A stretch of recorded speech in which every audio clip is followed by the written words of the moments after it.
ਅੱਜ ਅੰਤਰਰਾਸ਼ਟਰੀ ਮਾਂ ਬੋਲੀ ਦਿਵਸ ਦੇ ਤੌਰ 'ਤੇ ਜਦੋਂ ਆਪਾਂ ਗੱਲ ਕਰ ਰਹੇ ਹਾਂ, ਪੰਜਾਬੀ ਮਾਂ ਬੋਲੀ ਦੀ ਚੜ੍ਹਤ ਅਤੇ ਕਦੇ ਪੰਜਾਬੀ ਮਾਂ ਬੋਲੀ ਦਾ ਜਿਹੜਾ ਸਾਡੇ ਵੱਲੋਂ ਭੁੱਲ ਜਾਣਾ, ਉਹਦਾ ਰੁਲ ਜਾਣਾ, ਪੰਜਾਬੀ ਦਾ ਖ਼ਤਮ ਹੋ ਜਾਣ ਦਾ ਡਰ, ਇਸ ਤੋਂ ਇਲਾਵਾ ਹੋਰ ਬਹੁਤ ਸਾਰੀਆਂ ਗੱਲਾਂ ਅਤੇ ਦਲੀਲਾਂ ਦੇ ਦਰਮਿਆਨ ਪੰਜਾਬੀ ਬੋਲੀ ਦੇ ਵਿਕਾਸ ਦੇ ਲਈ ਵੀ ਬਹੁਤ ਲੋਕ ਨੇ ਜਿਹੜੇ ਯਤਨਸ਼ੀਲ ਨੇ। ਅੱਜ ਉਹਨਾਂ ਲੋਕਾਂ ਦੇ ਨਾਲ ਵੀ ਗੱਲਬਾਤ ਹੋਏਗੀ। ਉਹਨਾਂ ਦੇ ਵਿੱਚੋਂ ਜੇ ਅਸੀਂ ਆਪਣੇ ਇੱਥੇ ਦੀ ਕੈਨੇਡਾ ਦੀ ਗੱਲ ਕਰਦੇ ਹਾਂ, ਪਲੀ ਇੱਕ ਇਹੋ ਜਿਹੀ ਔਰਗੇਨਾਈਜੇਸ਼ਨ ਹੈ, ਪੰਜਾਬੀ ਲੈਂਗੁਏਜ ਐਜੂਕੇਸ਼ਨ ਐਸੋਸੀਏਸ਼ਨ, ਜਿਹਦੇ ਮੈਂਬਰ ਪਿਛਲੇ ਕਈ ਸਾਲਾਂ ਤੋਂ, ਜੇ ਮੈਨੂੰ ਲੱਗਦਾ ਕਿ 22-23 ਸਾਲਾਂ ਤੋਂ ਇਸ ਗੱਲ ਦੇ ਲਈ ਯਤਨਸ਼ੀਲ ਨੇ ਕਿ ਪੰਜਾਬੀ ਮਾਂ ਬੋਲੀ ਨੂੰ ਅਸੀਂ ਇੱਥੇ ਵੀ ਬਣਦਾ ਜਿਹੜਾ ਰੁਤਬਾ ਹੈ ਉਹ ਹਾਸਿਲ ਕਰਵਾ ਸਕੀਏ। ਪਲੀ ਵੱਲੋਂ ਬਹੁਤ ਸਾਰੇ ਯਤਨ ਕੀਤੇ ਜਾਂਦੇ ਰਹੇ ਆ। ਅੱਜ ਵੀ ਕੁਝ ਉਹਨਾਂ ਯਤਨਾਂ ਦੀ ਗੱਲ ਹੋਏਗੀ, ਪਰ ਅੱਜ ਵੱਖਰਾ ਇਹ ਹੋਏਗਾ ਕਿ ਅੱਜ ਦੇ ਇਸ ਪ੍ਰੋਗਰਾਮ ਦੇ ਵਿੱਚ ਮੇਰੇ ਨਾਲ ਪਲੀ ਦੇ ਨੁਮਾਇੰਦੇ ਸ਼ਾਮਿਲ ਹੋਣਗੇ। ਉਹਨਾਂ ਤੋਂ ਇਲਾਵਾ ਅਸੀਂ ਆਪਣੇ ਇੱਕ MLA ਜਿਨੀ ਸਿਮਸ ਉਹਨਾਂ ਨੂੰ ਵੀ ਸ਼ਾਮਿਲ ਕਰ ਰਹੇ ਹਾਂ ਤਾਂ ਕਿ ਉਹ ਪ੍ਰੋਵਿੰਸ਼ੀਅਲ ਲੈਵਲ ਦੇ ਉੱਤੇ ਦੱਸ ਸਕਣ ਕਿ ਉਹ ਕੀ ਕੰਮ ਕਰ ਸਕਦੇ ਨੇ ਇਸ ਮਾਮਲੇ ਦੇ ਵਿੱਚ, ਕੀ ਕੁਝ ਉਹਨਾਂ ਦੇ ਦਾਇਰੇ ਦੇ ਵਿੱਚ ਹੈ, ਕੀ ਕੁਝ ਉਹਨਾਂ ਦੇ ਵੱਸ ਦੇ ਵਿੱਚ ਹੈ। ਉਹਨਾਂ ਤੋਂ ਇਲਾਵਾ ਅੱਜ ਇੱਕ ਆਪਣੀ ਫੈਡਰਲ ਰੈਪਰੈਜ਼ੈਂਟੇਟਿਵ ਸੁਖ ਧਾਲੀਵਾਲ, ਉਹਨਾਂ ਨੂੰ ਵੀ ਆਪਾਂ ਪ੍ਰੋਗਰਾਮ ਦਾ ਹਿੱਸਾ ਬਣਾਵਾਂਗੇ ਕਿ ਉਹ ਫੈਡਰਲ ਲੈਵਲ 'ਤੇ ਕੀ ਯਤਨ ਕਰ ਰਹੇ ਨੇ, ਉਹਨਾਂ ਵੱਲੋਂ ਕੀ ਕੀਤਾ ਜਾ ਸਕਦਾ ਹੈ। ਬਹੁਤ ਵਾਰ ਇਹ ਗੱਲਾਂ ਸਾਡੇ ਜਿਹੜੇ ਸੁਣਨ ਵਾਲੇ ਵੀ ਨੇ ਅਤੇ ਕਈ ਪੰਜਾਬੀ ਦੇ ਚਿੰਤਕ ਨੇ, ਉਹ ਗੱਲਾਂ ਕਹਿੰਦੇ ਨੇ ਕਿ ਅਸੀਂ ਆਪਣੇ ਨੁਮਾਇੰਦਿਆਂ ਤੱਕ ਗੱਲ ਪਹੁੰਚਾਉਂਦੇ ਹਾਂ, ਪਰ ਕੋਈ ਬਹੁਤਾ ਅੱਗੋਂ ਰਿਸਪੌਂਸ ਨਹੀਂ ਆਉਂਦਾ। ਅੱਜ ਸਾਨੂੰ ਇਹ ਵੀ ਪਤਾ ਲੱਗੇਗਾ ਕਿ ਅੜਿੱਕੇ ਕੀ ਹੈਗੇ ਆ, ਅਤੇ ਰਲ ਮਿਲ ਕੇ ਉਹਨਾਂ ਨੂੰ ਇੱਥੇ ਬੁਲਾਉਣ ਦਾ ਮਤਲਬ ਇਹੀ ਹੈ ਕਿ ਰਲ ਮਿਲ ਕੇ ਰਾਹ ਨੂੰ ਪੱਧਰਾ ਕੀਤਾ ਜਾ ਸਕੇ ਕਿ ਪੰਜਾਬੀ ਬੋਲੀ ਲਈ ਕੀ ਕੀਤਾ ਜਾ ਸਕਦਾ ਹੈ।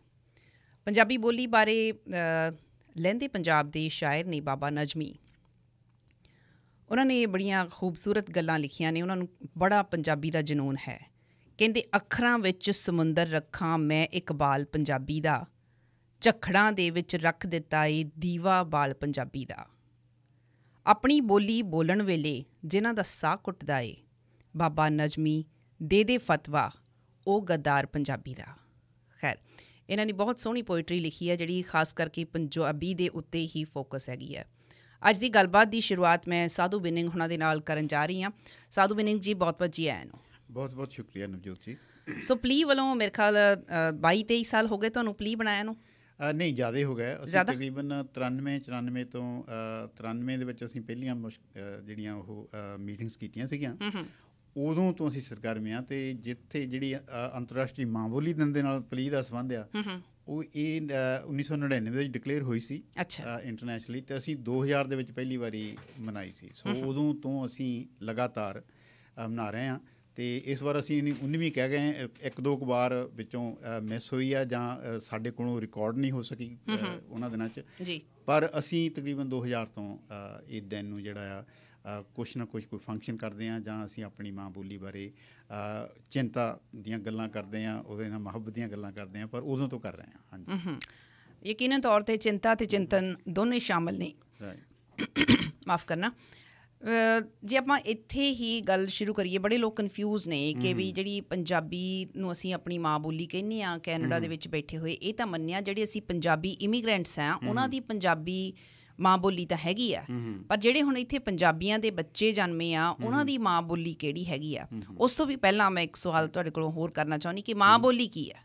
ਹਾਂਜੀ, ਦੇਖੋ, ਮਾਂ ਬੋਲੀ ਜਿਹੜੀ ਆ ਉਹ ਮਾਂ ਦੇ ਨਾਲ ਸੰਬੰਧਿਤ ਜਿਹੜਾ ਸ਼ਬਦ ਇਹ ਹੈ ਬੋਲੀ ਦਾ, ਵੀ ਜਿਹੜੀ ਬੋਲੀ ਮਾਂ ਪੇ ਬੋਲਦੇ ਹੋਣ, ਮਾਂ ਬੋਲਦੀ ਹੋਵੇ ਘਰ ਦੇ ਵਿੱਚ ਜਦੋਂ ਬੱਚਾ ਜਨਮ ਲੈਂਦਾ, ਜਨਮ ਲੈਣ ਤੋਂ ਵੀ ਪਹਿਲਾਂ ਜਿਹੜੀ ਉਹ ਮਾਂ ਦੇ ਪੇਟ ਵਿੱਚ ਬੱਚਾ ਜਿਹੜੀ ਭਾਸ਼ਾ ਸੁਣਦਾ ਆ, ਉਹਨੂੰ ਅਸੀਂ ਮਾਂ ਬੋਲੀ ਕਹਿੰਦੇ ਹਾਂ। ਪਰ ਵੱਖਰੇ ਵੱਖਰੇ ਕਾਰਨਾਂ ਕਰਕੇ ਮਤਲਬ ਜਿਹੜੀ ਮਾਂ ਬੋਲੀ ਦੀ ਪਰਿਭਾਸ਼ਾ ਹੈਗੀ ਆ ਉਹ ਬਦਲ ਵੀ ਜਾਂਦੀ ਆ, ਕਿਉਂਕਿ ਜਦੋਂ ਫਜਕਲਾ ਬੱਚਾ ਥੋੜ੍ਹਾ ਜਿਹਾ ਸਿਆਣਾ ਹੋ ਜਾਂਦਾ ਤਾਂ ਜਿਹੜੀ ਬੋਲੀ ਉਹ ਫਿਰ ਸਿੱਖਦਾ ਹੈ ਸਕੂਲ ਦੇ ਵਿੱਚ, ਜੇ ਉਹਦੀ ਆਪਣੀ ਮਾਂ ਬੋਲੀ ਜਿਹੜੀ, ਕਿਉਂਕਿ ਦੁਨੀਆ ਦੇ ਵਿੱਚ ਬੋਲੀਆਂ ਬਹੁਤ ਜ਼ਿਆਦਾ ਹੈਗੀਆਂ, 7000 ਇਸ ਵੇਲੇ ਜਿਹੜੀ ਉਹ ਡਾਕੂਮੈਂਟਡ ਆ, ਉਹ ਸਾਰੀਆਂ ਬੋਲੀਆਂ ਦਾ ਇੱਕ ਸਥਾਨ ਨਹੀਂ ਹੈ। ਕੁਛ ਬੋਲੀਆਂ ਬਿਲਕੁਲ ਕਿਸੇ ਪਾਸੇ ਉਹਨਾਂ ਨੂੰ ਪੜ੍ਹਾਇਆ ਲਿਖਾਇਆ ਨਹੀਂ ਜਾਂਦਾ ਹੈ, ਕੁਛ ਜਿਹੜੀਆਂ ਉਹ ਹਰ ਜਗ੍ਹਾ ਪੜ੍ਹਾਈਆਂ ਲਿਖਾਈਆਂ ਜਾਂਦੀਆਂ। ਸੋ ਬੱਚਾ ਜਦੋਂ ਸਿੱਖਣਾ ਸ਼ੁਰੂ ਕਰਦਾ ਹੈ ਘਰ ਤੋਂ ਬਾਹਰ, ਉਦੋਂ ਫਿਰ ਉਹਦੀ ਜਿਹੜੀ ਮਾਂ ਬੋਲੀ ਦੀ ਪਰਿਭਾਸ਼ਾ ਆ ਉਹ ਬਦਲ ਵੀ ਜਾਂਦੀ ਆ। ਕਿ ਇਹਦੀ ਜਿਹੜੀ, ਕਿਉਂਕਿ ਜੇ ਉਹ ਤੋਂ ਬਾਅਦ ਵੀ ਜਿਹੜੀ ਤੁਸੀਂ ਬੋਲੀ ਬੋਲਦੇ ਆ ਜ਼ਿਆਦਾ, ਜਿਹਦੇ ਵਿੱਚ ਤੁਸੀਂ ਕੰਮਕਾਰ ਕਰਦੇ ਆ, ਜੇ ਤੁਸੀਂ ਆਪਣੀ ਜਿਹੜਾ ਰੋਟੀ ਕਮਾ ਰਹੇ ਆ, ਉਹ ਤੁਹਾਡੀ ਮਾਂ ਬੋਲੀ ਬਣ ਜਾਂਦੀ ਹੈ। ਕਿਉਂਕਿ ਜਿਹੜੀ ਤੁਹਾਡੀ ਆਪਣੀ ਮਾਂ ਬੋਲੀ ਸ਼ੁਰੂ 'ਚ ਹੁੰਦੀ ਆ, ਉਹਦੇ ਨਾਲ ਤੁਹਾਡਾ ਨਾਤਾ ਹੌਲੀ ਹੌਲੀ ਦੂਰ ਦਾ ਹੋ ਜਾਂਦਾ ਹੈ, ਜਿਵੇਂ ਪੰਜਾਬੀਆਂ ਬਹੁਤਿਆਂ ਦਾ ਇਹ ਹੈ। ਸੋ ਇਸ ਕਰਕੇ ਇਹ ਪਰਿਭਾਸ਼ਾ ਦੀ ਵੀ ਜਿਹੜੀ ਹੈਗੀ ਆ ਗੱਲ, ਇਹ ਕੋਈ ਇੰਨੀ ਮਤਲਬ ਸਧਾਰਨ ਨਹੀਂ ਹੈ ਕਿ ਪਰ ਜਿਹੜੀ ਅਸਲੀ ਸ਼ਬਦ ਦਾ ਮਤਲਬ ਆ ਸਾਡੇ ਲਈ, ਹੈ ਨਾ, ਅੰਗਰੇਜ਼ੀ ਦੇ ਵਿੱਚ ਵੀ ਮਦਰ ਟੰਗ ਕਹਿੰਦੇ ਆ, ਉਹਦਾ ਇਹੀ ਆ ਕਿ ਜਿਹੜੀ ਮਾਂ ਬੋਲੀ ਬੋਲਦੀ ਹੋਵੇ ਉਹ ਬੱਚੇ ਦੀ ਬੋਲੀ ਹੁੰਦੀ ਆ, ਮਾਂ ਬੋਲੀ ਹੁੰਦੀ ਆ। ਸੋ ਇਹਦਾ ਕੋਈ ਫਿਕਸ ਜਿਹਾ ਰੂਲ ਨਹੀਂ ਹੈਗਾ। ਜੇ ਆਪਾਂ ਕਹੀਏ ਵੀ ਇਹਨਾਂ ਨਿਯਮਾਂ ਦੇ ਆਧਾਰ ਦੇ ਉੱਤੇ ਅਸੀਂ ਕਹਿੰਦੇ ਕਿ ਬੋਲੀ, ਹੁਣ ਜੇ ਇੱਥੇ ਕੋਈ ਸੈਕਿੰਡ ਜਨਰੇਸ਼ਨ ਵਾਲਾ ਕੋਈ ਬੱਚਾ ਹੈ ਅਗਾਂਹ, ਉਹਦਾ ਬੱਚਾ ਹੈ, ਉਹ ਸਿਰਫ ਬੋਲਦਾ ਹੀ ਅੰਗਰੇਜ਼ੀ ਹੈ, ਸਮਝਦਾ ਹੀ ਅੰਗਰੇਜ਼ੀ ਹੈ, ਜੇ ਉਹਨੂੰ ਵੀ ਉਹਦੇ ਨਾਨੇ ਦਾਦੇ ਇਹ ਗੱਲ ਕਹੀ ਜਾਣ ਕਿ ਪੰਜਾਬੀ ਤੇਰੀ ਮਾਂ ਬੋਲੀ ਹੈ, ਜੇ ਉਹ ਨਹੀਂ ਮੰਨ ਰਿਹਾ, ਜਾਂ ਸਾਡਾ ਇਹ ਕਹਿਣਾ ਵੀ ਗਲਤ ਹੋ ਸਕਦਾ। ਨਹੀਂ, ਦੇਖੋ, ਜਿੱਥੇ ਤੱਕ ਤਾਂ ਬੱਚੇ ਦੀ ਉਹਦੇ ਨਾਨੇ ਨਾਨੀ ਦੀ ਗੱਲ ਹੈ ਜਾਂ ਦਾਦੇ ਦਾਦੀ ਦੀ ਗੱਲ ਹੈ, ਉਹ ਗੱਲ ਗਲਤ ਨਹੀਂ ਕਹਿ ਰਿਹਾ, ਉਹ ਸਹੀ ਗੱਲ ਕਹਿ ਰਿਹਾ। ਅੱਛਾ। ਪਰ ਜਿਹੜੀ ਬਾਹਰ ਦਾ এনवायरमेंट ਹੈਗਾ, ਉੱਥੇ ਉਹਦੀ ਮਾਂ ਬੋਲੀ ਨੂੰ ਉਸ ਕਿਸਮ ਦਾ ਸਥਾਨ ਨਹੀਂ ਮਿਲਦਾ ਹੈ। ਸੋ ਇਸ ਕਰਕੇ ਉਹ ਬੱਚੇ ਦੇ ਲਈ ਜਿਹੜੀ ਮਾਂ ਬੋਲੀ ਆ, ਉਹਦੇ ਵਿੱਚ ਫਿਰ ਫਰਕ ਪੈਣਾ ਸ਼ੁਰੂ ਹੋ ਜਾਂਦਾ ਹੈ। ਕਿਉਂਕਿ ਜਿਹੜੀ ਮਾਂ ਬੋਲੀ ਆ, ਜਿਵੇਂ ਹੁਣ ਫਤਿਹਕਲਾਂ ਆਪਣੇ ਪੂਰਬੀ ਪੰਜਾਬ ਦੇ ਵਿੱਚ, ਪਾਕਿਸਤਾਨ ਦੇ ਪੰਜਾਬ ਦੇ ਵਿੱਚ, ਪੱਛਮੀ ਪੰਜਾਬ ਦੇ ਵਿੱਚ 80 ਮਿਲੀਅਨ ਲੋਕ ਆ ਜਿਹੜੇ ਪੰਜਾਬੀ ਹੈਗੇ ਆ।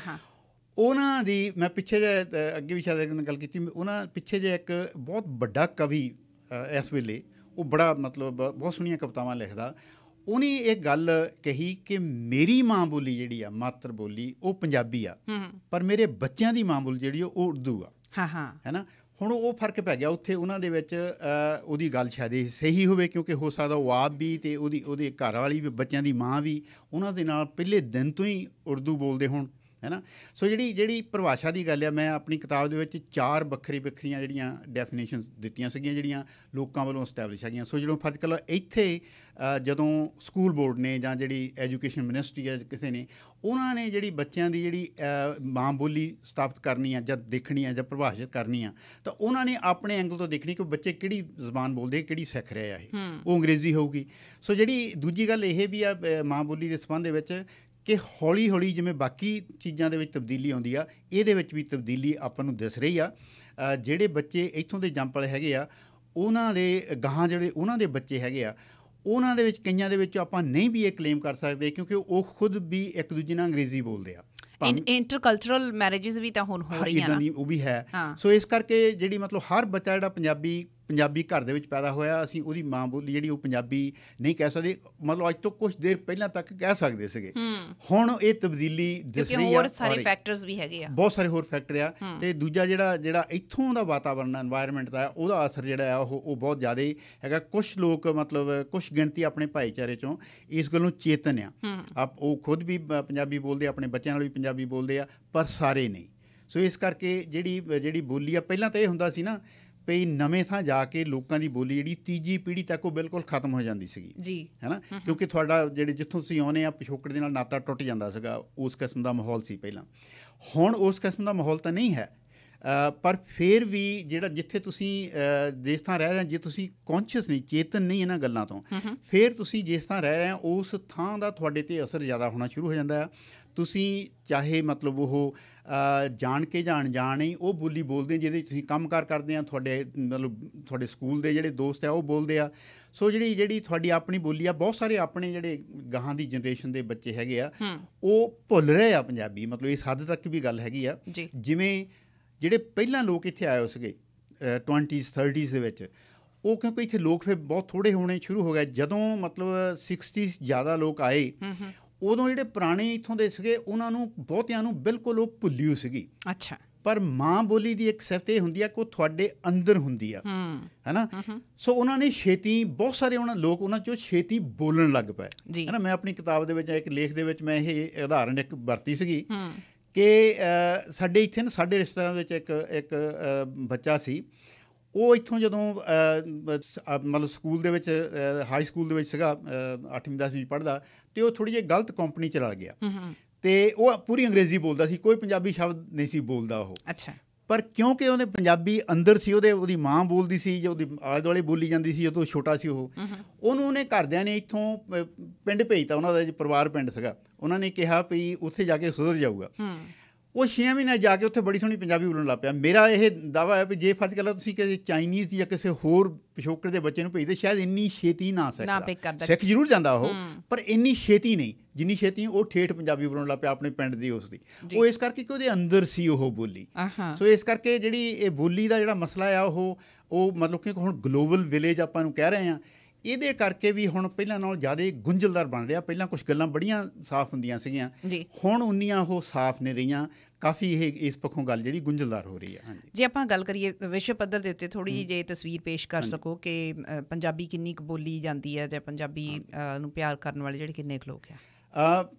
ਇਹ ਬਹੁਤ ਵਧੀਆ ਤੁਹਾਡਾ ਸਵਾਲ ਹੈਗਾ ਕਿ ਇਸ ਵੇਲੇ ਜਿਵੇਂ ਮੈਂ ਪਹਿਲਾਂ ਕਿਹਾ ਕਿ 6 ਤੋਂ 7,000 ਬੋਲੀਆਂ ਜਿਹੜੀਆਂ ਉਹ ਦੁਨੀਆ ਦੇ ਵਿੱਚ ਮੰਨੀਆਂ ਜਾਂਦੀਆਂ ਹੈ, ਅਤੇ ਉਹਨਾਂ ਦੇ ਵਿੱਚੋਂ ਪੰਜਾਬੀ ਜਿਹੜੀ ਆ ਉਹ ਕਈ ਵਾਰੀ 10ਵੇਂ 11ਵੇਂ 12ਵੇਂ ਨੰਬਰ 'ਤੇ ਹੁੰਦੀ ਆ।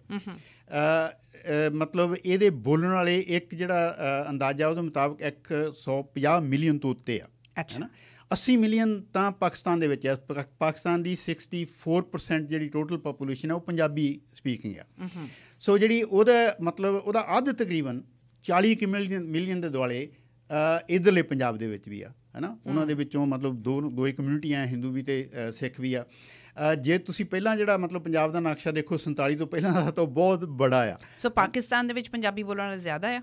80 ਮਿਲੀਅਨ। 80 ਮਿਲੀਅਨ, ਹਾਂ, ਪਾਕਿਸਤਾਨ ਦੇ ਵਿੱਚ। ਅਤੇ ਸੋ ਜਿਹੜੀ ਮਤਲਬ ਫਰਜ਼ ਕਰ ਸਾਡਾ ਜਿਹੜਾ ਹਿਮਾਚਲ ਪ੍ਰਦੇਸ਼ ਆ, ਹਰਿਆਣਾ ਆ, ਜਿਹੜਾ ਦਿੱਲੀ ਦੇ ਨਾਲ ਲਾ ਕੇ ਸਾਰੇ ਉਹਨਾਂ ਦੇ ਵਿੱਚ ਪੰਜਾਬੀ ਬੋਲੀ ਜਾਂਦੀ ਸੀ। ਭਾਵੇਂ ਉਹਦੇ ਵਿੱਚ ਜਦੋਂ ਆਪਾਂ ਫਰਜ਼ ਕਰ ਲਓ ਇੱਧਰ ਨੂੰ ਜਾਂਦੇ ਨਾ, ਦਿੱਲੀ ਵੱਲ ਨੂੰ ਜਾਂ ਪਟਿਆਲੇ ਤੋਂ ਗਾਹਾਂ, ਥੋੜ੍ਹੀ ਐਂਡਿੰਗ ਬਦਲਣੀ ਸ਼ੁਰੂ ਹੋ ਜਾਂਦੀ ਆ। ਹੈ ਨਾ, ਸਾ ਤੋਂ ਤਾ, ਥੀ, ਤੀ, ਹੌਲੀ ਮਤਲਬ ਉਸ ਥੀ ਬਣ ਜਾਂਦੀ ਆ।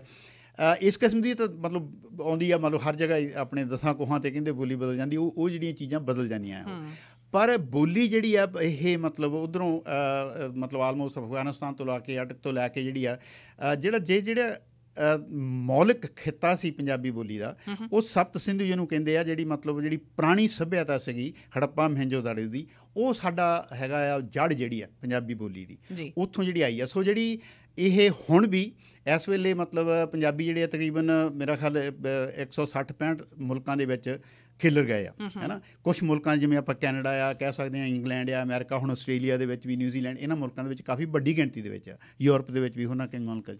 ਸੋ ਅਸੀਂ ਇਸ ਪੱਖੋਂ ਵੀ ਅੰਤਰਰਾਸ਼ਟਰੀ ਬੋਲੀ ਬਣ ਚੁੱਕੇ ਹਾਂ ਪੰਜਾਬੀ ਜਿਹੜੀ ਆ। ਅਤੇ ਕਈ ਥਾਈਂ ਇਹਨੂੰ ਮਤਲਬ ਉਸ ਕਿਸਮ ਦਾ ਹੁੰਗਾਰਾ ਵੀ ਮਿਲਿਆ। ਆਪਾਂ ਕਹਿ ਸਕਦੇ ਕੈਨੇਡਾ ਦੇ ਵਿੱਚ ਵੀ ਕੁਛ ਹੱਦ ਤੱਕ, ਕਿਸੇ ਥਾਂ ਅਮਰੀਕਾ ਦੇ ਵਿੱਚ ਵੀ, ਆਸਟ੍ਰੇਲੀਆ ਦੇ ਵਿੱਚ ਵੀ ਹਜੇ ਕੋਈ ਉਸ ਕਿਸਮ ਦੀ ਗੱਲਬਾਤ ਨਹੀਂ। ਪਰ ਉਹਨਾਂ ਨੇ ਪਾਲਿਸੀ ਕਾਫੀ ਦੇਰ ਦੀ ਬਦਲੀ ਆ, ਉਹ ਵੱਖਰੇ ਤਰੀਕੇ ਨਾਲ ਦੂਜੀਆਂ ਬੋਲੀਆਂ ਦੇਖਦੇ, ਉੱਥੇ ਵੀ ਪੰਜਾਬੀ ਦੇ ਪੈਰ ਲੱਗਣ ਦੇ ਚਾਂਸ ਹੈਗੇ ਆ। ਸੋ ਜਿਹੜੀ ਪੰਜਾਬੀ ਆ ਉਹ 150 ਮਿਲੀਅਨ ਦੇ ਤਕਰੀਬਨ ਲੋਕੀ ਬੋਲਣ ਵਾਲੇ ਹੈਗੇ ਆ। ਅਤੇ ਪਰ ਉਹਦੀਆਂ ਸਮੱਸਿਆਵਾਂ ਇਹ ਹੈ, ਜਿਵੇਂ ਕਸ਼ਮੀਰ ਦਾ ਇਲਾਕਾ ਆ, ਹੈ ਨਾ, ਉਹਦੇ ਵਿੱਚ ਬਹੁਤ ਵੱਡੀ ਗਿਣਤੀ ਪੰਜਾਬੀਆਂ ਦੀ ਸੀਗੀ ਉੱਥੇ, ਮਤਲਬ ਪੁਰਾਣੇ ਜਿਹੜੇ ਬੋਲਦੇ। ਪਰ ਉੱਥੇ ਹੋਇਆ ਇਹ ਕਿ ਸ਼ਾਇਦ 1980 ਤੱਕ ਜਾਂ ਉਹ ਤੋਂ ਉਸ ਦੁਆਲੇ ਉੱਥੇ ਪੰਜਾਬੀ ਪੜ੍ਹਾਈ ਜਾਂਦੀ ਸੀਗੀ। ਅੱਛਾ, ਛੋਟੇ ਲੈਵਲ 'ਤੇ ਵੀ ਉਹ ਬੰਦ ਕਰ ਦਿੱਤੀ ਗਈ। ਤੁਸੀਂ ਹਜੇ ਵੀ ਜੰਮੂ ਦੇ ਵਿੱਚ ਜਾਂ ਆਪਣੇ ਸ੍ਰੀਨਗਰ ਦੇ ਵਿੱਚ ਯੂਨੀਵਰਸਿਟੀਆਂ ਦੇ ਵਿੱਚ ਪੰਜਾਬੀ ਦੀ MA ਕਰ ਸਕਦੇ ਹਾਂ, ਜਦੋਂ ਲਾਹੌਰ ਕਰ ਸਕਦੇ ਹਾਂ, ਜਾਂ ਪਾਕਿਸਤਾਨ ਦੇ ਹੋਰ ਯੂਨੀਵਰਸਿਟੀ ਕਰ ਸਕਦੇ ਹਾਂ। ਪਰ ਕਿਉਂਕਿ ਛੋਟੇ ਲੈਵਲ 'ਤੇ ਪ੍ਰਾਇਮਰੀ ਤੋਂ ਲੈਵਲ ਜੇ ਬੇਸਿਕ ਤੋਂ ਨਹੀਂ ਪੜ੍ਹਾਈ ਜਾਂਦੀ, ਸੋ ਉਹ ਕੁਛ ਲੋਕ ਇੰਟਰਸਟ ਦੇ ਨਾਲ ਫਿਰ ਉੱਥੋਂ ਉਹ ਕਰ ਲੈਂਦੇ। ਇਹ ਹਾਲ ਹਿਮਾਚਲ ਦੇ ਵਿੱਚ ਤਕਰੀਬਨ ਕਾਫੀ ਹੱਦ ਤੱਕ ਹੋਇਆ, ਇਹ ਹਾਲ ਦਿੱਲੀ ਦੇ ਵਿੱਚ ਹੋਇਆ। 80% ਦਿੱਲੀ ਦੀ ਪਾਪੂਲੇਸ਼ਨ 1947 ਦੇ ਵਿੱਚ ਪੰਜਾਬੀ ਸਪੀਕਿੰਗ ਸੀ। ਉਹ ਅੱਛਾ, 80%। ਕਿਉਂਕਿ ਪਾਕਿਸਤਾਨ 'ਚੋਂ ਬਹੁਤ ਲੋਕ ਜਿਹੜੇ ਲਾਹੌਰ ਤੋਂ ਦੂਜੇ ਪਾਸੇ ਤੋਂ ਆ ਕੇ ਉਹ ਦਿੱਲੀ 'ਚ ਬਸੇ। ਹੁਣ ਦਾ ਅੰਦਾਜ਼ਾ ਹੈ ਕਿ ਹੁਣ ਇਸ ਵੇਲੇ ਕੀ ਸਿਚੁਏਸ਼ਨ ਹੈ? ਇਸ ਵੇਲੇ ਮੈਨੂੰ ਨਹੀਂ ਇਹ ਫਿਗਰ ਦਾ ਪਤਾ, ਪਰ 80% ਉਦੋਂ ਸੀ। ਪਰ ਸਮੱਸਿਆ ਇਹ ਬਣੀ ਕਿ ਉਹਨਾਂ ਨੇ ਮਤਲਬ ਪੰਜਾਬੀ ਬੋਲੀ ਨੂੰ, ਕਿਉਂਕਿ ਆਪਣੀ ਜਿਹੜੀ ਭਾਈਚਾਰਾ ਜਿਹੜੀ ਸਭ ਤੋਂ ਮਤਲਬ ਆਪਣੇ ਲਈ ਜਿਹੜੀ ਉਦਾਸ ਕਰਨ ਵਾਲੀ ਗੱਲ ਹੈਗੀ ਆ ਕਿ ਉਹ ਧਰਮ ਜਿਹੜੇ ਸਾਡੇ, ਕੁਛ ਅੰਗਰੇਜ਼ਾਂ ਨੇ ਵੀ ਉਹ 'ਚ ਹਿੱਸਾ ਪਾਇਆ, ਪਰ ਉਹ ਤਿੰਨਾਂ ਧਰਮਾਂ 'ਚ ਅਸੀਂ ਹੋ ਗਏ ਤਬਦੀਲ। ਮਤਲਬ ਨਾ ਉਹਦੇ 'ਚ ਉਹਦੇ ਨਾਲ ਜਿਹੜੀ ਸਾਡੀ ਆਈਡੈਂਟੀਫਿਕੇਸ਼ਨ ਸੀ, ਹੈ ਨਾ, ਸੈਲਫ, ਉਹਦੇ ਵਿੱਚ ਬੋਲੀ ਵੀ ਉਹਦਾ ਹਿੱਸਾ ਬਣ ਗਈ। ਹਿੰਦੂਆਂ ਨੇ ਹਿੰਦੀ ਨੂੰ ਆਪਣੀ ਜਿਹੜੀ ਬਣਾ ਲਿਆ ਉਹਦਾ ਆਈਡੈਂਟੀਫਿਕੇਸ਼ਨ ਦਾ ਹਿੱਸਾ, ਮੁਸਲਮਾਨਾਂ ਨੇ ਉਰਦੂ ਨੂੰ ਅਤੇ ਸਿੱਖਾਂ ਨੇ ਪੰਜਾਬੀ ਨੂੰ। ਸੋ ਇਸ ਤਰ੍ਹਾਂ ਵੰਡੀ ਗਈ ਉਹਦੇ ਕਰਕੇ ਜਿਹੜੀ ਮਤਲਬ ਉਹਦਾ ਜਿਹੜਾ ਜਿਸ ਕਿਸਮ ਦਾ ਵਿਕਾਸ ਹੋ ਸਕਦਾ ਸੀਗਾ ਉਹ ਨਹੀਂ ਹੋਇਆ। ਮਤਲਬ ਜਿਹੜੀ 1947 ਦੀ ਜਿਹੜੀ ਵੰਡ ਹੋਈ ਆ ਉਹਨੇ ਸਭ ਤੋਂ ਵੱਡਾ ਜਿਹੜਾ ਉਹ ਸਾਡਾ ਨੁਕਸਾਨ ਬੋਲੀ ਦਾ ਵੀ ਕੀਤਾ ਅਤੇ ਸਾਡੇ ਸੱਭਿਆਚਾਰ ਦਾ ਵੀ ਕੀਤਾ। ਸੱਭਿਆਚਾਰ ਸਾਡਾ ਪੰਜਾਬੀ ਸੱਭਿਆਚਾਰ ਜਿਹੜਾ ਉਹ ਤੁਹਾਨੂੰ ਕਿਸੇ ਨੂੰ ਮਤਲਬ ਗਲ 'ਚ ਗੂਠਾ ਦੇ ਕੇ ਮਨਾਉਣਾ ਪੈਂਦਾ ਵੀ ਪੰਜਾਬੀ ਸੱਭਿਆਚਾਰ ਹੁੰਦਾ, ਨਹੀਂ ਤਾਂ ਹੈ ਨਹੀਂ। ਹਿੰਦੂ ਸੱਭਿਆਚਾਰ ਆ, ਸਿੱਖ ਸੱਭਿਆਚਾਰ ਆ, ਇਸਲਾਮ ਸੱਭਿਆਚਾਰ ਆ, ਪੰਜਾਬੀ ਸੱਭਿਆਚਾਰ ਗੁੰਮਸੁੰਮ ਹੋਇਆ। ਕੁਛ ਗੀਤਾਂ ਦੇ ਵਿੱਚ ਤੁਹਾਨੂੰ ਸੁਣਦਾ ਜਾਂ ਇੱਧਰ ਉੱਧਰ ਸੁਣਦਾ ਆ, ਪਰ ਜਿਸ ਕਿਸਮ ਦੇ ਸੱਭਿਆਚਾਰ ਹੁੰਦੇ ਆ ਉਸ ਕਿਸਮ ਦਾ ਸੱਭਿਆਚਾਰ ਸਾਡਾ ਨਹੀਂ ਰਿਹਾ। ਮੇਰੇ ਨਾਲ ਪ੍ਰੋਗਰਾਮ ਦੇ ਵਿੱਚ ਇਸ ਹਿੱਸੇ ਦੇ ਵਿੱਚ ਸਾਧੂ ਬਿਨਿੰਗ ਹੋਣਾ ਤੋਂ ਇਲਾਵਾ ਸਾਡੇ ਆਪਣੇ MLA ਨੇ NDP ਦੇ ਜਿਨੀ ਸਿਮਸ ਜੀ ਵੀ ਪਹੁੰਚ ਚੁੱਕੇ ਨੇ, ਉਹਨਾਂ ਨੂੰ ਵੀ ਮੈਂ ਸ਼ਾਮਿਲ ਕਰ ਰਹੀ ਹਾਂ। ਜਿਨੀ ਜੀ ਆਇਆਂ ਨੂੰ। Thank you. ਸਾਧੂ ਜੀ, ਪਿਛਲੇ ਹਿੱਸੇ ਦੇ ਵਿੱਚ ਤੁਸੀਂ ਮੈਂਸ਼ਨ ਕਰਨ ਜਾ ਰਹੇ ਸੀ, ਜੇ ਥੋੜ੍ਹੀ ਜਿਹੀ ਪਿਕਚਰ ਦੇ ਸਕੋ ਕਿ ਕੈਨੇਡਾ ਦੇ ਵਿੱਚ ਇਸ ਵੇਲੇ ਪੰਜਾਬੀ ਬੋਲੀ ਦੀ ਕੀ ਸਥਿਤੀ ਹੈ? ਕੈਨੇਡਾ ਦੇ ਵਿੱਚ ਤਾਂ ਮਤਲਬ ਮੈਂ ਇੰਨਾ ਕੁਛ ਜ਼ਿਆਦਾ ਨਹੀਂ ਕਹਿ ਸਕਦਾ, ਪਰ BC ਦੇ ਵਿੱਚ ਮੈਂ ਜ਼ਰੂਰ, ਕਿਉਂਕਿ ਇੱਥੇ ਹੀ ਮੇਰੀ ਸਰਗਰਮੀ ਰਹੀ ਹੈ ਪਿਛਲੇ 25-30 ਸਾਲ ਤੋਂ। ਅਤੇ ਇੱਥੇ ਜਿਹੜੀ ਜੇ ਤਾਂ ਅਸੀਂ ਮੁਕਾਬਲਾ ਕਰਦੇ ਕਿਸੇ ਹੋਰ ਥਾਂ ਦੇ ਨਾਲ ਜੀ, ਅਤੇ ਇੱਥੋਂ ਦੀ ਤਸਵੀਰ ਜਿਹੜੀ ਆ ਉਹ ਬਿਲਕੁਲ ਆਪਣੇ ਆਪ ਵਿੱਚ ਬਹੁਤ ਵਧੀਆ ਹੈਗੀ ਆ, ਔਰ ਬਾਕੀ ਥਾਵਾਂ ਨਾਲੋਂ ਹਰ ਚੀਜ਼ ਦੇ ਵਿੱਚ ਤਰ੍ਹਾਂ ਉਹ ਬਿਹਤਰ ਆ BC ਦੀ। ਪਰ ਜੇ ਅਸੀਂ ਜਿਸ ਕਿਸਮ ਦਾ ਸਾਨੂੰ ਇੱਥੇ ਮੌਕਾ ਮਿਲਿਆ ਸੀਗਾ 1994 ਦੇ ਵਿੱਚ NDP ਸਰਕਾਰ ਵੱਲੋਂ, ਮੋਸ ਹੋਤਾ ਹੋਰਾਂ ਨੇ ਜਿਹੜੀ ਉਦੋਂ ਪਾਲਿਸੀ ਲਿਆਂਦੀ ਸੀ, ਉਹਦੇ ਮੁਤਾਬਕ ਜਿਸ ਕਿਸਮ ਦੀਆਂ ਪ੍ਰਾਪਤੀਆਂ ਦੀ ਸੰਭਾਵਨਾ ਸੀ ਉਹ ਨਹੀਂ ਬਿਲਕੁਲ ਅਸੀਂ ਕਰ ਸਕੇ। ਉਹਦੇ 'ਚ ਮਤਲਬ ਦੋਏ ਪਾਸੇ ਜਿਹੜੇ ਆ ਉਹਦੇ ਵਿੱਚ ਸਮੱਸਿਆਵਾਂ ਹੈਗੀਆਂ। ਦੋਏ ਪਾਸੇ ਜਦੋਂ ਮੈਂ ਕਹਿੰਦਾ, ਇੱਕ ਤਾਂ ਸਾਡਾ ਆਪਣਾ ਭਾਈਚਾਰਾ ਆ, ਸਾਡਾ ਆਪਣੀ ਬੋਲੀ ਦੇ ਨਾਲ ਜਿਹੜਾ ਰਿਸ਼ਤਾ ਆ ਉਹਦੇ ਵਿੱਚ ਜਿਹੜੇ ਨੁਕਸ ਆ, ਅਤੇ ਦੂਜਾ ਜਿਹੜਾ ਹੈਗਾ ਆ ਐਸਟੈਬਲਿਸ਼ਮੈਂਟ ਦੇ ਪਾਸਿਓਂ ਮਤਲਬ ਸਰਕਾਰ ਜਾਂ ਜਿਹੜੀ ਇੱਥੋਂ ਦੀ ਐਜੂਕੇਸ਼ਨ ਸਥਾਪਤੀ ਹੈਗੀ ਆ ਉਹਨਾਂ ਦੇ ਪਾਸਿਓਂ ਵੀ ਜਿਹੜੀ ਮਤਲਬ ਉਸ ਕਿਸਮ ਦੀ ਜਿਸ ਕਿਸਮ ਦੇ ਸਹਿਯੋਗ ਦੀ ਆਸ ਸੀ ਵੀ ਨਵੀਂ ਪਾਲਿਸੀ ਜਿਹੜੀ ਆ ਉਹ ਸਰਕਾਰ ਵੱਲੋਂ ਬਣਾਈ ਗਈ ਆ, ਐਜੂਕੇਸ਼ਨ ਮਿਨਿਸਟਰੀ ਨੇ ਉਦੋਂ, ਉਹ ਵੀ ਮਤਲਬ ਹਰ ਜਗ੍ਹਾ ਮਤਲਬ ਹਰ ਸਟੈਪ ਦੇ ਉੱਤੇ ਉਹ ਆਲਮੋਸਟ ਪੋਲਾਈਟਲੀ ਇੱਥੋਂ ਦੇ ਹਿਸਾਬ ਦੇ ਤਰੀਕੇ ਨਾਲ, ਪਰ ਉਹ ਓਪੋਜੀਸ਼ਨ ਹੀ ਰਹੀ ਆ। ਮਤਲਬ ਇਹ ਬਹੁਤ ਘੱਟ ਵਾਰ ਸਕੂਲ ਬੋਰਡਸ ਨੇ ਜਾਂ ਸਕੂਲਾਂ ਨੇ ਜਾਂ ਸਕੂਲ ਦੇ ਪ੍ਰਿੰਸੀਪਲ ਨੇ ਵੈਲਕਮ ਕੀਤਾ। ਕੁਛ ਤਾਂ ਹੀ ਇੱਦਾਂ ਦਾ ਹੋਇਆ ਔਰ ਉੱਥੇ ਬਹੁਤ ਵਧੀਆ ਕੰਮ ਹੋਇਆ, ਪਰ ਬਹੁਤੀ ਥਾਂ ਹੀ ਉਦਾਹਰਨ ਦੇ ਤੌਰ 'ਤੇ ਸਰੀ ਸਕੂਲ ਬੋਰਡ ਜਿਹੜਾ, ਜਿੱਦਾਂ ਪਹਿਲਾਂ ਅਸੀਂ ਪਹਿਲੀ ਵਾਰੀ ਅਸੀਂ 1996 ਦੇ ਵਿੱਚ ਬਰਨਵੀ ਸਾਊਥ ਜਿਹੜਾ ਸੈਕੰਡਰੀ ਸਕੂਲ ਆ ਉਹਦੇ ਵਿੱਚ ਲਵਾਈ ਸੀ ਕਲਾਸ ਜਿਹੜੀ ਆ। ਉਸ ਤੋਂ ਬਾਅਦ ਅਸੀਂ ਸਰੀ ਵੱਲ ਧਿਆਨ ਦਿੱਤਾ। ਮੈਂ ਪਲੀ ਦੇ ਪੱਖੋਂ ਬੋਲ ਰਿਹਾ ਹੁਣ।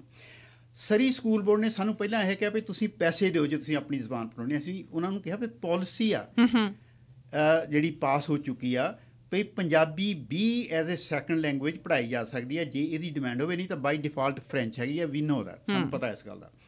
ਪਰ ਉਹ ਸਾਨੂੰ ਇਹ ਕਹਿ ਰਿਹਾ ਸੀ ਵੀ ਤੁਸੀਂ ਪੈਸੇ ਦਿਓ ਪੜ੍ਹਾਉਣ ਦੇ। ਅਸੀਂ ਉਹਨਾਂ ਨੂੰ ਕਿਹਾ ਜੇ ਸਾਡੇ ਬੱਚੇ ਮੈਥ ਪੜ੍ਹਨ ਲਈ ਪੈਸੇ ਨਹੀਂ ਦੇ ਰਹੇ, ਇੰਗਲਿਸ਼ ਪੜ੍ਹਨ ਲਈ, ਫਿਜ਼ਿਕਸ ਪੜ੍ਹਨ ਲਈ, ਸੋਸ਼ਲ ਸਟੱਡੀ ਪੜ੍ਹਨ ਲਈ ਉਹ ਪੈਸੇ ਨਹੀਂ ਦੇ ਰਹੇ, ਪੰਜਾਬੀ ਲਈ ਕਿਉਂ ਦੇਣ? ਉਹਨਾਂ ਨੂੰ ਮੰਨਣਾ ਪਿਆ ਕਿਉਂਕਿ ਦੈਟ ਵਾਜ਼ ਦ ਪਾਲਿਸੀ। ਪਰ ਉਦਾਹਰਨ ਇਹ ਹੈ ਕਿ ਇੱਥੇ ਤੱਕ ਅਪੋਜ਼ ਕਰਨ ਨੂੰ ਤਿਆਰ ਸੀ। ਔਰ ਵੈਨਕੂਵਰ ਸਕੂਲ ਬੋਰਡ ਨੇ ਇੱਕ ਵਾਰੀ ਵੀ ਇੱਕ ਸਕੂਲ ਦੇ ਵਿੱਚ ਆਪਣੇ ਗੁਰਦੁਆਰੇ ਦੇ ਲਾਗੇ ਸਕੂਲ, ਮੈਨੂੰ ਨਾਂ ਨਹੀਂ ਯਾਦ ਆ ਰਿਹਾ, ਉੱਥੇ ਜ਼ਰੂਰ ਕੁਛ ਦੇਰ ਚੱਲੀ ਹੈ, ਸ਼ਾਇਦ ਅਜੇ ਵੀ ਚੱਲਦੀ ਹੋਵੇ। ਉਹ ਤੋਂ ਬਿਨਾਂ ਜੌਨ ਔਰਵੈਲ ਸਕੂਲ ਦੇ ਵਿੱਚ ਉਹਨਾਂ ਨੇ ਪਾਲਿਸੀ ਨੂੰ ਇੰਟਰਪ੍ਰੀਟੇਸ਼ਨ ਇਸ ਤਰੀਕੇ ਨਾਲ ਕੀਤਾ ਕਿ ਜਿਹੜੇ ਬੱਚਿਆਂ ਨੂੰ ਇਹ ਲੈਂਗੁਏਜ ਕੋਈ ਨਹੀਂ ਆਉਂਦੀ ਬਿਲਕੁਲ, ਅੱਛਾ ਜਿਹੜੇ ਬੱਚੇ ਪੰਜਾਬੀ ਘਰਾਂ 'ਚ ਆਉਂਦੇ ਉਹ ਲੈ ਨਹੀਂ ਸਕਦੇ, ਭਾਵੇਂ ਉਹਨਾਂ ਨੂੰ 150 ਸ਼ਬਦ ਪੰਜਾਬੀ ਦਾ ਆਉਂਦਾ ਹੈ। ਸੋ ਜਿਨ੍ਹਾਂ ਨੂੰ ਨਹੀਂ ਆਉਂਦੀ ਉਹ ਲੈ ਸਕਦੇ ਆ ਬਿਲਕੁਲ, ਜਿਨ੍ਹਾਂ ਦਾ ਉਸ ਬੋਲੀ ਦੇ ਨਾਲ ਕੋਈ ਸੰਬੰਧ ਨਹੀਂ ਉਹ ਜਿਹੜੀ ਸੈਕੰਡ ਲੈਂਗੁਏਜ ਦੇ ਤੌਰ 'ਤੇ ਲੈ ਸਕਦੇ ਆ। ਔਰ ਅਸੀਂ ਉਹਨਾਂ ਦੇ ਨਾਲ ਕਿੰਨੀਆਂ ਮੀਟਿੰਗਾਂ ਕੀਤੀਆਂ, ਅਸੀਂ ਉਹਨਾਂ ਨੂੰ ਰੇਸਿਸਟ ਵੀ ਕਿਹਾ, and was a racist thing, ਪਰ ਉਹ ਨਹੀਂ ਮੰਨੇ। ਵੈਨਕੂਵਰ ਸਕੂਲ ਬੋਰਡ ਨੇ ਬਿਲਕੁਲ ਪੰਜਾਬੀ ਜਿਹੜੀ ਉਹ ਕਿਤੇ ਨਹੀਂ ਲੱਗਣ ਦਿੱਤੀ, ਉਹਨਾਂ ਜਿਹਨਾਂ ਸਕੂਲਾਂ ਦੇ ਵਿੱਚ ਚਾਂਸ ਵੀ ਸੀਗੇ ਜੀ। ਸੋ ਉਹ ਪਰ ਜਿਹੜੀ ਪ੍ਰੋਵਿੰਸ਼ੀਅਲ ਪਾਲਿਸੀ ਆ ਉਹਦੇ 'ਚ ਇੰਟਰਪ੍ਰੀਟੇਸ਼ਨ ਦੀਆਂ ਜਿਹੜੀਆਂ ਸਮੱਸਿਆਵਾਂ ਹੈਗੀਆਂ।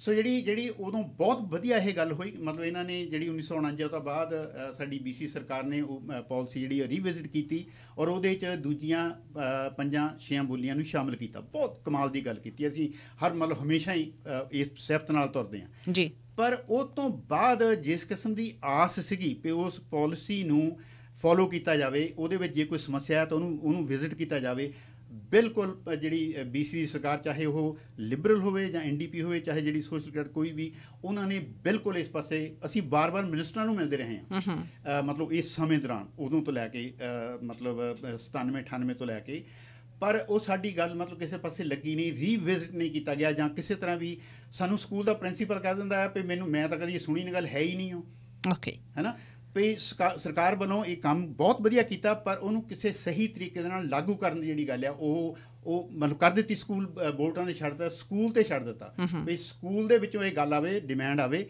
ਫੇਰ ਲੱਗ ਸਕਦੀ ਆ। ਉਹ ਹੁਣ ਇੰਨੀ ਮਤਲਬ ਕੋਸ਼ਿਸ਼ ਕਰਨ ਦੇ ਬਾਵਜੂਦ ਵੀ ਅਸੀਂ ਬਹੁਤ ਥੋੜ੍ਹੀ ਕਾਮਯਾਬੀ ਹੋਈ ਆ ਮੇਰੀ ਇਹਨਾਂ ਨੂੰ। ਜੀ ਸਿਮਸ ਜੀ, ਤੁਸੀਂ, ਮੈਂ ਤੁਹਾਨੂੰ ਦੇਖਿਆ ਕਿ ਬਹੁਤ ਸੋਹਣੀ ਪੰਜਾਬੀ ਤੁਸੀਂ ਲਿਖਦੇ ਹੋ, ਬਹੁਤ ਸੋਹਣੀ ਪੰਜਾਬੀ ਤੁਸੀਂ ਬੋਲਦੇ ਹੋ, ਬੜੀ ਮੋਤੀਆਂ ਵਰਗੀ ਤੁਹਾਡੀ ਲਿਖਾਈ ਆ, ਮੈਂ ਦੇਖਿਆ।